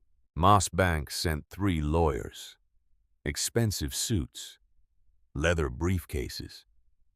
The kind of people who bill $800 an hour. And Richard Hartwell, in person, mid-50s, graying hair, tailored suit, smile that didn't reach his eyes. He looked at me, 16 years old in jeans and a sweater. Thomas's sweater. Too big. His smile widened. This was gonna be easy. His smile said, "This child. This nobody." William set his briefcase on the table, opened it methodically. "Thank you for coming," he said. "Pleasant, professional." "Of course," Richard said, smooth. "We're always happy to resolve these misunderstandings amicably." "There's no misunderstanding. My client owns the mineral rights to 2,300 acres. Your company has been operating on the assumption those rights were available. They are not." Richard's lawyer, a woman, sharp, spoke up. "Mr. Thorne, we've reviewed the documents you filed, the will, the trust, and while we acknowledge their existence, we have serious questions about their validity. Such as, why wasn't this will filed 7 years ago, when Margaret Brennan died? Why did Sarah Brennan never open probate? Why was it hidden behind a wall?" William smiled. Thin, because Margaret Brennan didn't trust people like you. She knew someone would come for her land, so she protected it. The only way she knew how. By hiding evidence. By ensuring it would be found. By the right person, at the right time. The lawyer pulled out documents. "We're also questioning the trust itself. It's old, 1957, maintained by automatic renewal. We believe there are grounds to challenge whether those renewals were properly executed." William pulled out the ledger, Grandma's ledger. Every renewal, documented, signed, notarized, for 68 years. He slid it across the table. "Your turn." Richard leaned forward, studied the ledger, then looked at me. "Miss Brennan, may I speak to you directly?" William tensed. "My client is a minor. Anything you have to say goes through me." "I understand, but surely she can hear an offer." "What offer?" Richard sat back, steepled his fingers. "We're prepared to acknowledge the trust and to negotiate a fair royalty structure for extraction rights." "How fair?" 8% of gross profits, guaranteed minimum $1 million annually for 20 years. $20 million, guaranteed. I felt the number. Heavy, tempting. William looked at me, raised an eyebrow. "Your call." I thought about it. About the cottage. About Grandma, about Mom. About what home meant. "No," I said. Richard blinked. "No. No extraction. No mining. No industrial park. The silica stays in the ground." "Miss Brennan, that's billions of dollars you're walking away from." "I know. You're 16 years old. You can't possibly understand." Something hot flared in my chest. "I understand." You killed my grandmother's valley. You manipulated my father. You sent your sister to destroy my family. I stood, pulled out a piece of paper, folded, old. I understand that my grandmother, a woman you never met, saw you coming 60 years ago, and she left me this. I unfolded it, read aloud. To the man who comes from my land. You think you're building an empire. You're building a prison. Money earned from stolen ground will curse your children. I looked at Richard. She wrote this in 1964, when your mother was, what? Pregnant with you. She saw you before you were born, and she knew. The room went silent. Richard's face, red, angry now. That's nonsense. Superstition. Maybe. But here's what's not nonsense. You've been committing fraud for 6 years. You used your sister. You forged documents. You manipulated grieving widowers. I pulled out Trisha's USB drive, and we have proof. All of it. William took the drive, plugged it into his laptop. Internal memos, emails, geological surveys you conducted without permission, plans to, and I quote, acquire by any means necessary. He turned the laptop, showed the screen. Richard's face drained of color. Where did you get that? Your sister. She quit. Did you know? 2 days ago. Said she was, how did she put it? Tired of being owned. William closed the laptop. Mr. Hartwell, you have a choice. Walk away from this valley. Quietly. Or we take this to the district attorney, and you explain to a jury how you planned, for years, to defraud a 16-year-old orphan. The lawyers whispered among themselves, frantic. Richard sat there, jaw clenched. Finally, he stood. This isn't over. Yes, it is, William said. You just don't know it yet. Richard and his lawyers filed out. The room emptied. I sat down, shaking, adrenaline crashing. Thomas put a hand on my shoulder. You did good, kid. Did I? I just turned down $20 million. You turned down blood money. There's a difference. William packed his briefcase. They'll be back. With threats. With lawsuits.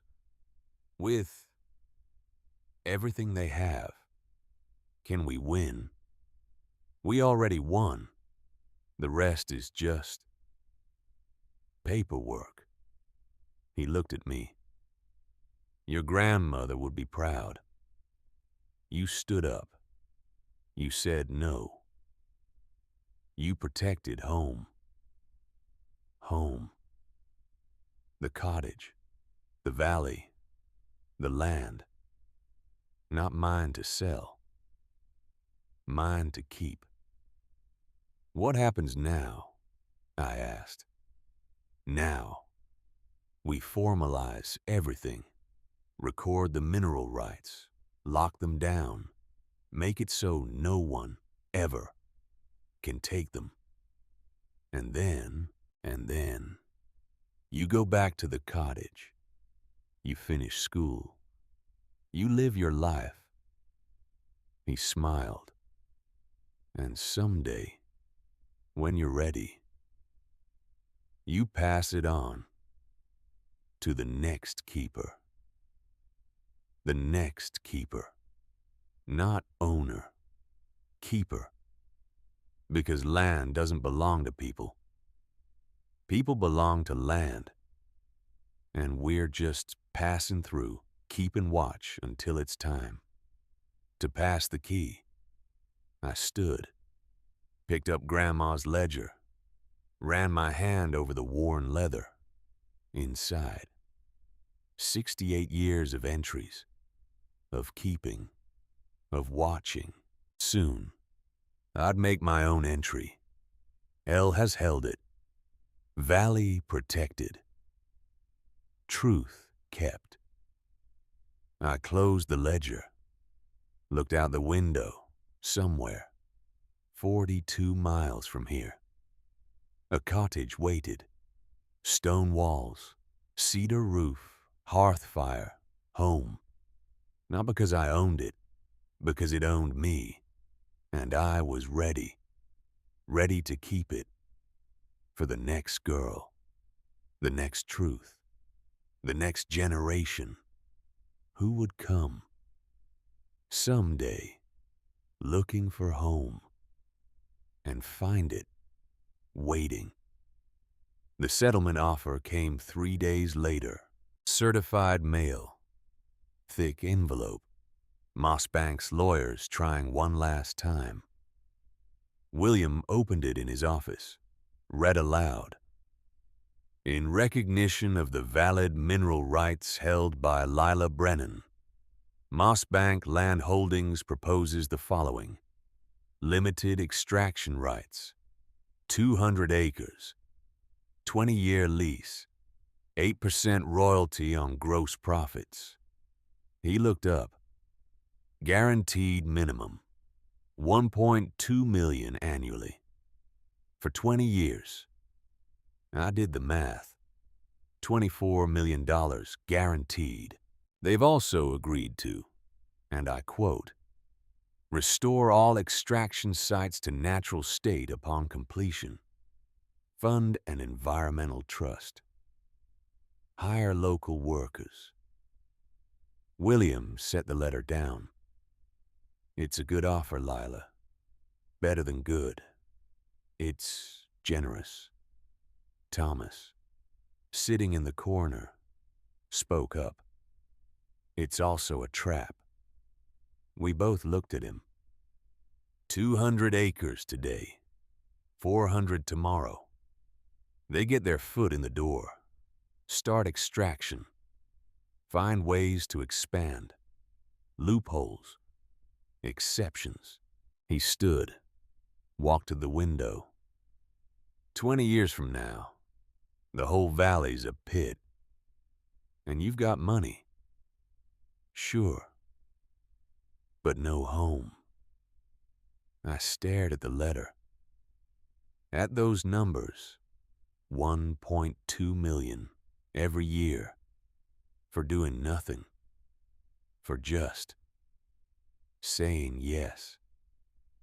I could go to college, any college, could help Dad, could do anything, except keep my promise to Grandma, to Mom, to the valley.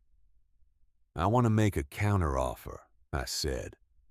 William raised his eyebrows. A counteroffer. Yes, but not about money. I pulled out my notebook, the one I'd been writing in, planning in.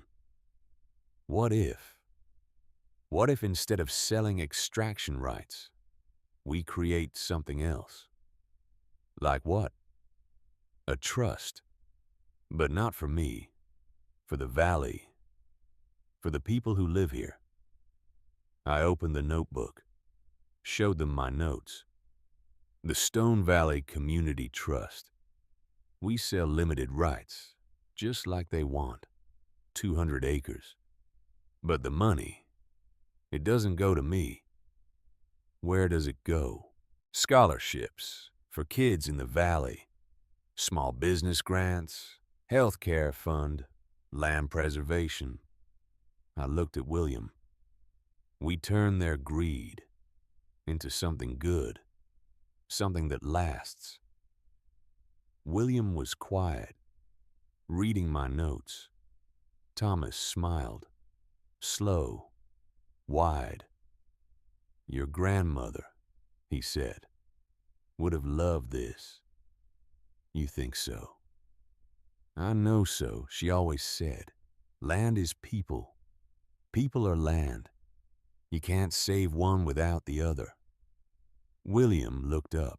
This is ambitious Lila, setting up a charitable trust, managing it, distributing funds. It's a lifetime commitment. I know. And you're 16. I know that too. He studied me, then nodded. All right. Let's do it. But we do it right. Full legal structure. Board of directors, accountability, transparency. Who runs it? You. When you're of age, until then, a trustee, someone you trust completely. I looked at Thomas. He held up his hands. Don't look at me. I'm a farmer. I can barely balance my checkbook. William smiled. I'll do it. Until you're ready. I'll oversee the trust. Make sure the money goes where it should. You do that. I made your grandmother a promise. This feels like keeping it. He picked up his phone, started dialing. Let me call Moss Bank. See if they'll even consider this. Negotiating terms. They did. Barely. Richard Hartwell's lawyers came back the next day, furious. This is unacceptable. We're offering your client generational wealth, and she wants to give it away. Not give away. Invest. In the community. In the valley's future. We don't care about the valley's future. We care about profit. William smiled. Cold. I know. That's why you're going to accept our terms. And why would we do that? Because we have something you need, and you have nothing we want. He pulled out a geological survey, the one from Trisha's USB drive. Your own survey shows the highest grade silica, the quantum computing grade, is concentrated in a very specific, very small area. He pointed to the map, a section highlighted. 200 acres, right here. The rest of your 2,300 acres, lower grade, not worth the extraction cost. The lawyers went pale. Richard had bought all that land, spent millions, for nothing, unless he could access those 200 acres, which I owned the rights to. So here's the deal, William said. You get your 200 acres, 20-year lease, but the profits, they go to the community trust. You get, let's say, a management fee. 10%. 10%. Take it or leave it. We can always just say no. Let the silica stay in the ground. Forever. The room went silent. Mossbank's lawyers huddled, whispered, made phone calls, came back an hour later. We accept, with conditions. What conditions? The trust must be independently audited annually. We want transparency. Proof the money is going where you say it's going. Done. And we want a seat on the board, to observe, not to vote. just to ensure accountability. William looked at me. I nodded. Done. Anything else? Yes. We want Richard Hartwell's name on a scholarship. The Richard Hartwell Valley Opportunity Fund. I almost laughed. Almost. Richard wanted his name on something. Wanted legacy. Redemption, maybe. No, I said. Everyone looked at me. No Richard Hartwell scholarship, but a Margaret Brennan scholarship, and a Sarah Brennan healthcare fund, and a Patricia Hartwell second chance grant. Trisha's name, for people rebuilding their lives, because she was trying to rebuild hers. Wasn't she? The lawyers blinked.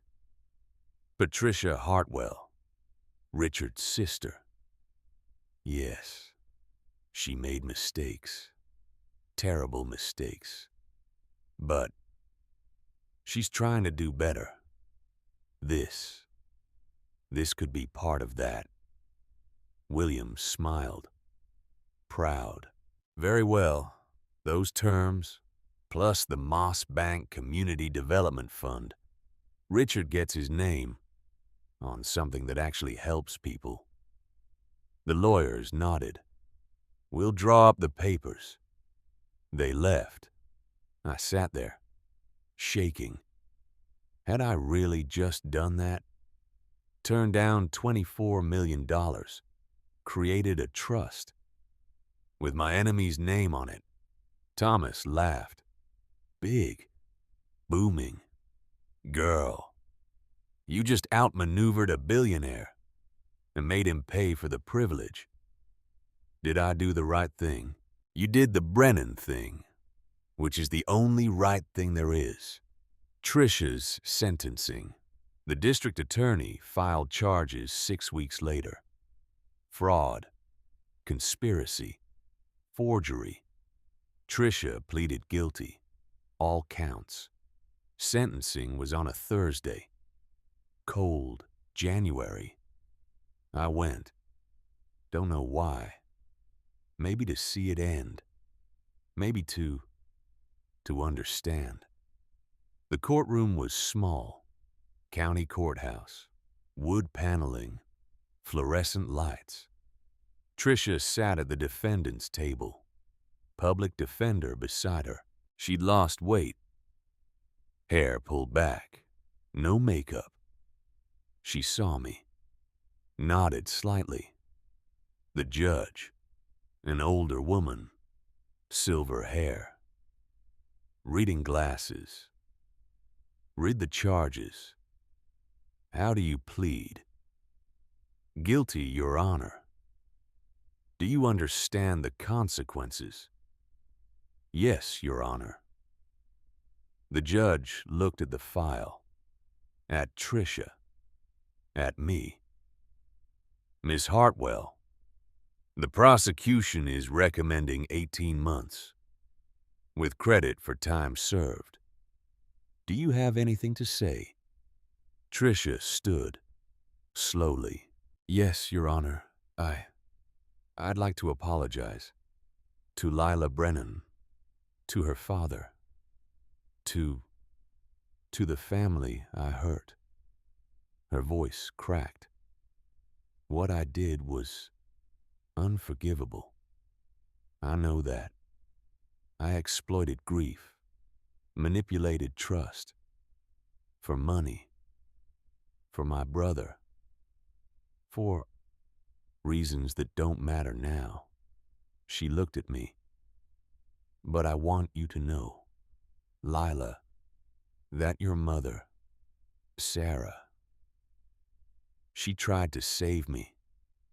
Even at the end, even when she knew what I was, she tried. Tears now, real ones. She said, people can change, if they choose to. I didn't believe her, but I'm trying now to choose it, to change. She wiped her face. I don't expect forgiveness. I don't deserve it. But I wanted you to know. I'm sorry. Truly. The judge waited. Then, 18 months. Franklin County Correctional Facility, followed by 2 years probation. Court adjourned. The gavel fell. Guards came, led Tricia away. She looked back once, mouthed something. Thank you. For what? For the scholarship fund with her name. For not hating her completely. I don't know. Coffee with Dad.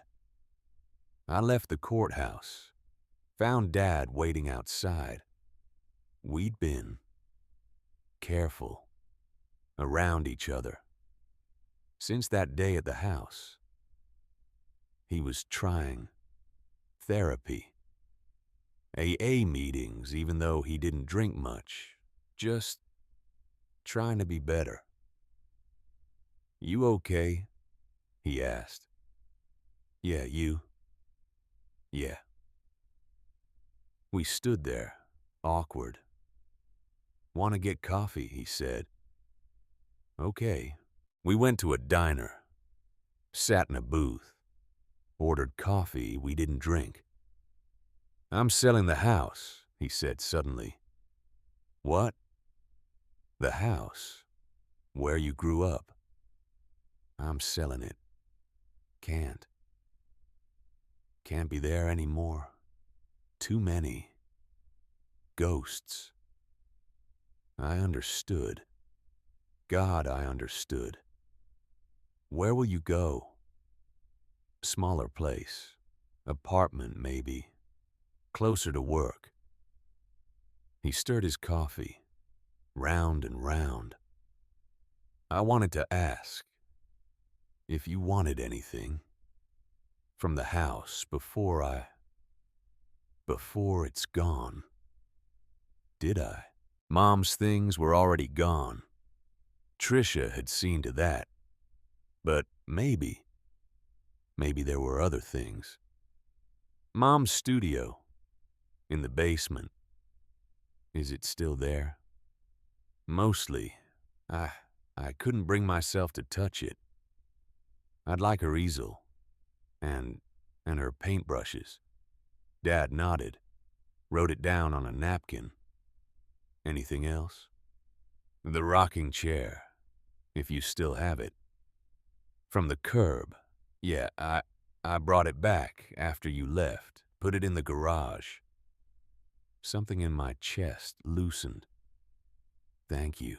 We sat in silence, drinking coffee that had gone cold. I'm sorry, Dad said finally. I know I keep saying it, but I am so sorry. I know. Will you ever forgive me? Could I? Would I? I thought about Mom, about her deal with Tricia, about choosing grace over revenge. I don't know, I said honestly. Not yet. Maybe not ever. But I looked at him. But I understand a little how grief can break you, make you desperate, make you blind. Dad's eyes filled. Your mother, she would have handled this better. All of it. She was the strong one. She was scared too. That's why she hid everything. Why she made that deal. She was trying to protect us in the only way she knew how. She did protect you. With that map, that cottage, that That whole plan. He smiled. Sad. Broken. She was 10 steps ahead. Always. Even dying. She was planning. Protecting. She loved you, I said. Despite everything, she loved you. I know. I just wish. I wish I'd been strong enough to deserve it. We finished our coffee. Paid. Walked outside. Cold January air. Clear sky. You coming to the cottage? I asked. This Sunday. To fix the roof. We'd started a routine. Every Sunday, Dad drove out. We worked on the cottage together, replacing boards, fixing windows, slow work, quiet work, building something, together. Yeah, I'll be there. Okay, see you Sunday. Lila. I turned. I'm proud of you. What you did. With the trust. With the valley. Your mom would be so proud. My throat tightened. Thanks, Dad. I walked away. Got in Thomas's truck. He'd been waiting. How'd it go? He asked. 18 months. She apologized. You believe her. I think. I think she meant it. Whether it matters, I don't know. Thomas started the truck. Drove. Forgiveness is funny, he said. People think it's for the other person, but it's not. It's for you. So you don't carry their poison around. I'm not ready to forgive her. That's okay. Maybe you never will be. But understanding, that's different. You can understand why someone did something terrible without saying it was okay. I thought about that. The whole drive home. Understanding versus forgiving. Maybe I'd never forgive Trisha. Or Dad. Or anyone. But I could understand. Their fear. Their weakness. Their humanity. And maybe. That was enough. 3 years later, I stood in front of the cottage. The Valley's cottage. I was 19 now. Sophomore at State University. Studying environmental law. The cottage looked different. Better. New roof. Thomas and Dad had finished it last spring. Windows unboarded. Clear glass. Letting light in. Garden in front. Vegetables and herbs. Helen had helped me plant them. Smoke rising from the chimney. I'd started a fire this morning before leaving for class. Home. Real. Solid. Mine. Not because I owned it, but because I kept it. The trust was working. Better than I'd hoped. First year. 47 scholarships awarded. Kids from the Valley going to college. Trade school. Art programs. 12 small business grants. Miller's General Store stayed open. New bakery opened. Coffee shop. The Valley was coming back to life. And Moss Bank. They were extracting. Carefully. Under strict environmental guidelines. 200 acres. No more. No less. The money flowed into the trust. $800,000 the first year. would increase as production ramped up. Richard Hartwell had stepped down as CEO, quietly, under pressure from the board. The fraud investigation, the publicity, it had cost him. Good. Tricia had been released from prison 4 months ago, 18 months served. She'd sent a letter, not asking for anything, just letting me know. She was working at a women's shelter now, in another state, helping girls who were lost, like she'd been. I hadn't written back, didn't know what to say. But I'd kept the letter, in Mom's shoebox, with the other letters, maybe someday. I'd know what to say. Or maybe I wouldn't. And that was okay too. William's News. I walked inside the cottage, set my backpack down. The fire was low. I added wood, watched it catch. The cottage was different inside too. Running water now. We'd connected to the county line last year. Electricity. Solar panels on the roof. But we'd kept the fireplace, the hand pump, the feel of it, old and new, together. On the mantel, 3 photos. Grandma Margaret, young, strong, standing in front of the cottage. Mom Sarah, in her studio, paintbrush in hand, smiling. And one of me and Dad, last month, standing on the new roof, arms around each other. We were getting there. Slowly. He came every Sunday still. Sometimes we talked. Sometimes we just worked. But he showed up.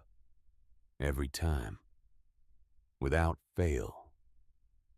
That meant something. A knock at the door. I opened it. William Thorne, 82 now. Moving slower, but still sharp. Afternoon, Lila. William, come in. I'll make tea. He came in, sat in the rocking chair. Mom's rocking chair. Got the quarterly report from the trust, he said, pulling out papers. And we're exceeding projections. The Moss Bank extraction is ahead of schedule. Revenue's up. He handed me the report. Numbers, charts, all positive. The board wants to expand, add more scholarships, maybe a community center. A community center in Ashford Hollow for everyone. Do we have the funds? We will. In about 2 years, if current trends continue. I smiled. Then let's do it. William smiled back. Your grandmother. She'd be so proud. You took her vision. And you made it bigger. Better. She's the one who started it 68 years ago. And you're the one keeping it going for the next 68 years and beyond. He stood, slowly, joints creaking. I need to tell you something. His tone shifted, serious. What? I'm retiring. For real this time. End of the year. My stomach dropped. William, no. We need you. The trust needs you. The trust needs leadership. But it doesn't need me specifically. You're ready, Lila. You've been ready for a while. I'm 19. Your grandmother was 17 when she started keeping that ledger. Age doesn't matter. Heart does. He pulled out a folder, handed it to me. This is everything. Contacts, procedures, financials. Study it, learn it. And in 6 months, you take over as trustee. I'm still in school.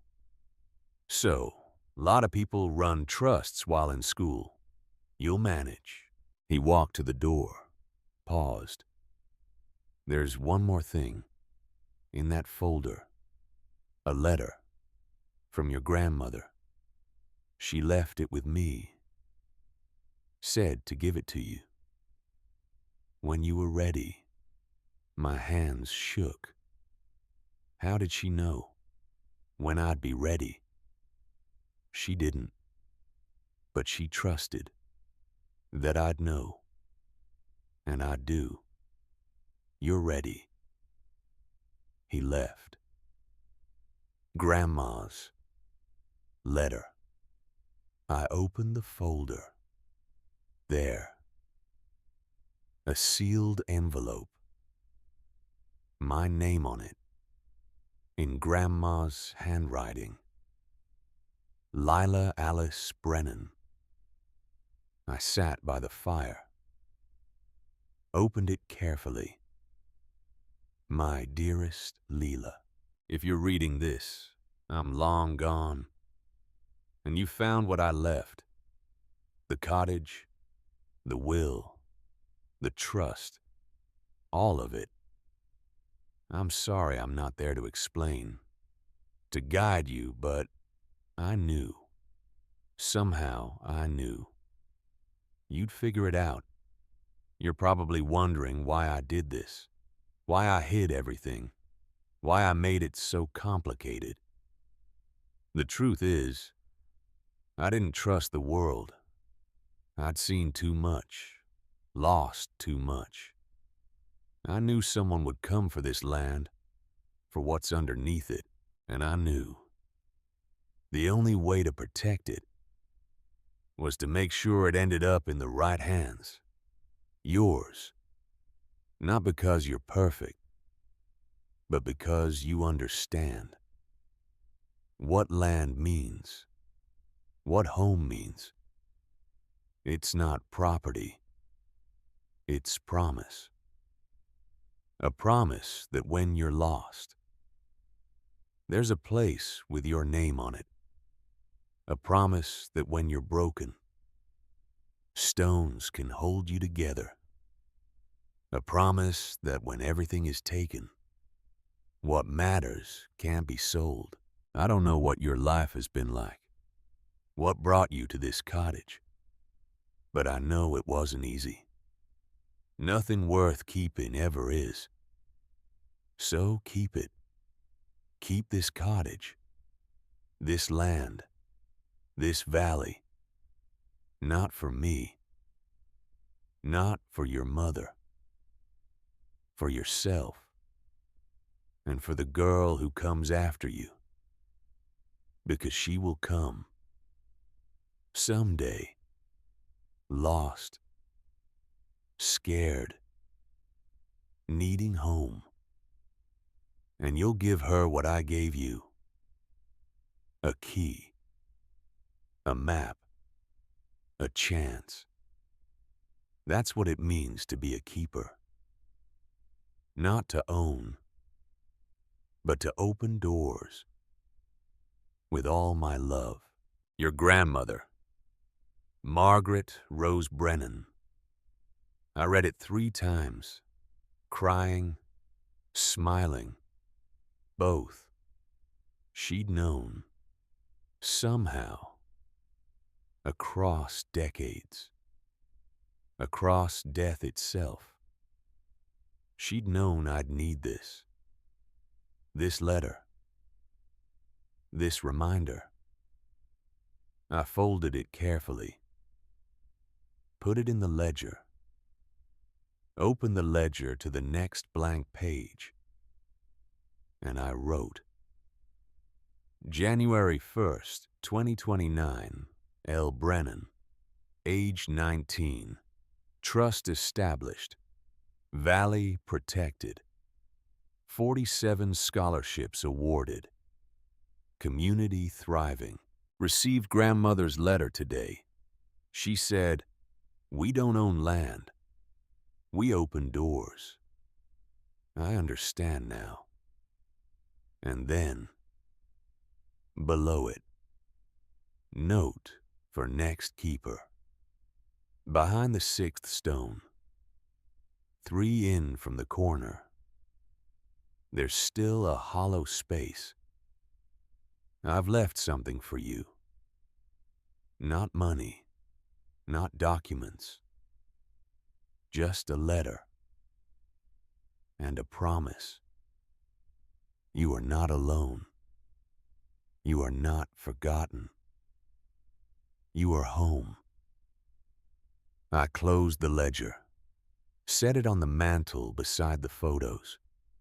Outside, the sun was setting. October light golden on the valley. 3 years since I'd walked down that gravel driveway in wet socks. 3 years since Tricia locked that door. 3 years since I'd found the map. So much had changed. The cottage, the trust, Dad, me. But some things hadn't changed. The valley was still beautiful, still wild, still home. Rose arrives. A knock at the door, softer this time. I opened it.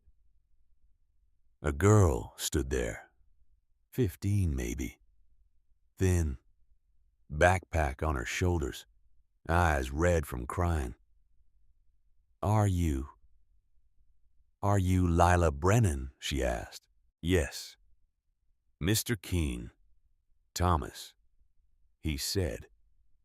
He said you help people." My heart clenched. Thomas, still sending strays to my door. "Come in," I said. "Are you hungry?" She nodded. I gestured to the table. "Sit. I'll make tea." She sat, looked around, at the fire, at the quilts, at the warmth. "What's your name?" I asked. "Rose. Rose. Like the flower, like new beginnings." "Well, Rose, you're safe here. Okay. Whatever brought you, whatever you're running from, you're safe." Her eyes filled. "How do you know? You don't even know me." "I don't have to. Someone did this for me once. Now I'm doing it for you." I made tea, put bread and cheese on the table, watched her eat like she hadn't eaten in days. When she was done, I asked, "Do you have somewhere to go?" She shook her head. "Family. No, my parents. They're going through a divorce. It got bad. I couldn't stay." I understood. God, I understood. "Okay, you can stay here. Tonight, tomorrow. However long you need. I can't pay you. I'm not asking you to." "Why? Why would you help me?" I looked at the mantel, at the photos, at 3 generations of Brennan women. Because that's what this place is for.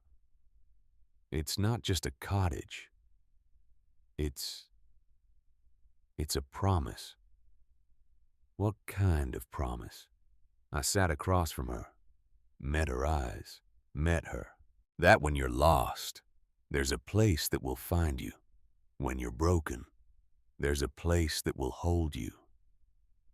When you're alone, you're not. Not really.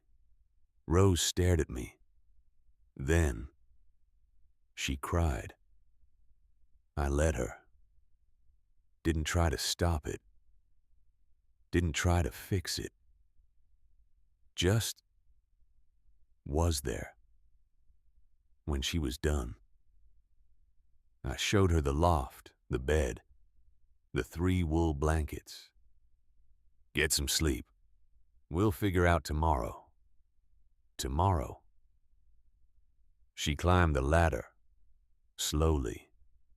I stayed by the fire, adding wood, keeping it going. And I thought about Grandma, about Mom, about all the women who'd kept this place, not for themselves, for this, for Rose, for the next girl, and the next. I pulled out my phone, called Thomas.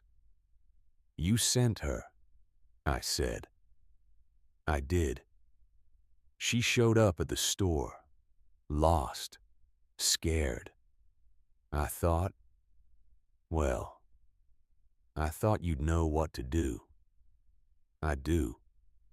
She's staying here. For now. Good. That's good. Your grandmother would be proud. You keep saying that. Because I keep meaning it. I hung up, looked around the cottage. This place. That had saved me. Was saving Rose now. Would save someone else. Someday. That was the promise. That was the point. Not the money. Not the rights. Not even the land itself. But this. Opening doors. Keeping watch. Being home. I walked to the window. Looked out at the valley. Mossbank's extraction site was visible in the distance. Lights on. Work continuing. But it was small. Contained. Not the destruction Richard had planned. The rest of the valley. 2,100 acres. Untouched. Protected. Forever. Because I'd said no. Because I'd chosen keeping over owning. And it had cost me. $24 million. A fortune. But looking at Rose asleep in the loft, at the cottage standing strong, at the valley safe, I didn't regret it. Not for a second. Money would have bought things. Sure. But this was worth more than things. This was legacy. This was home. I made a final entry in the ledger before bed. Rose arrived today, age 15, lost, scared. She's safe now. She's home. The door is always open.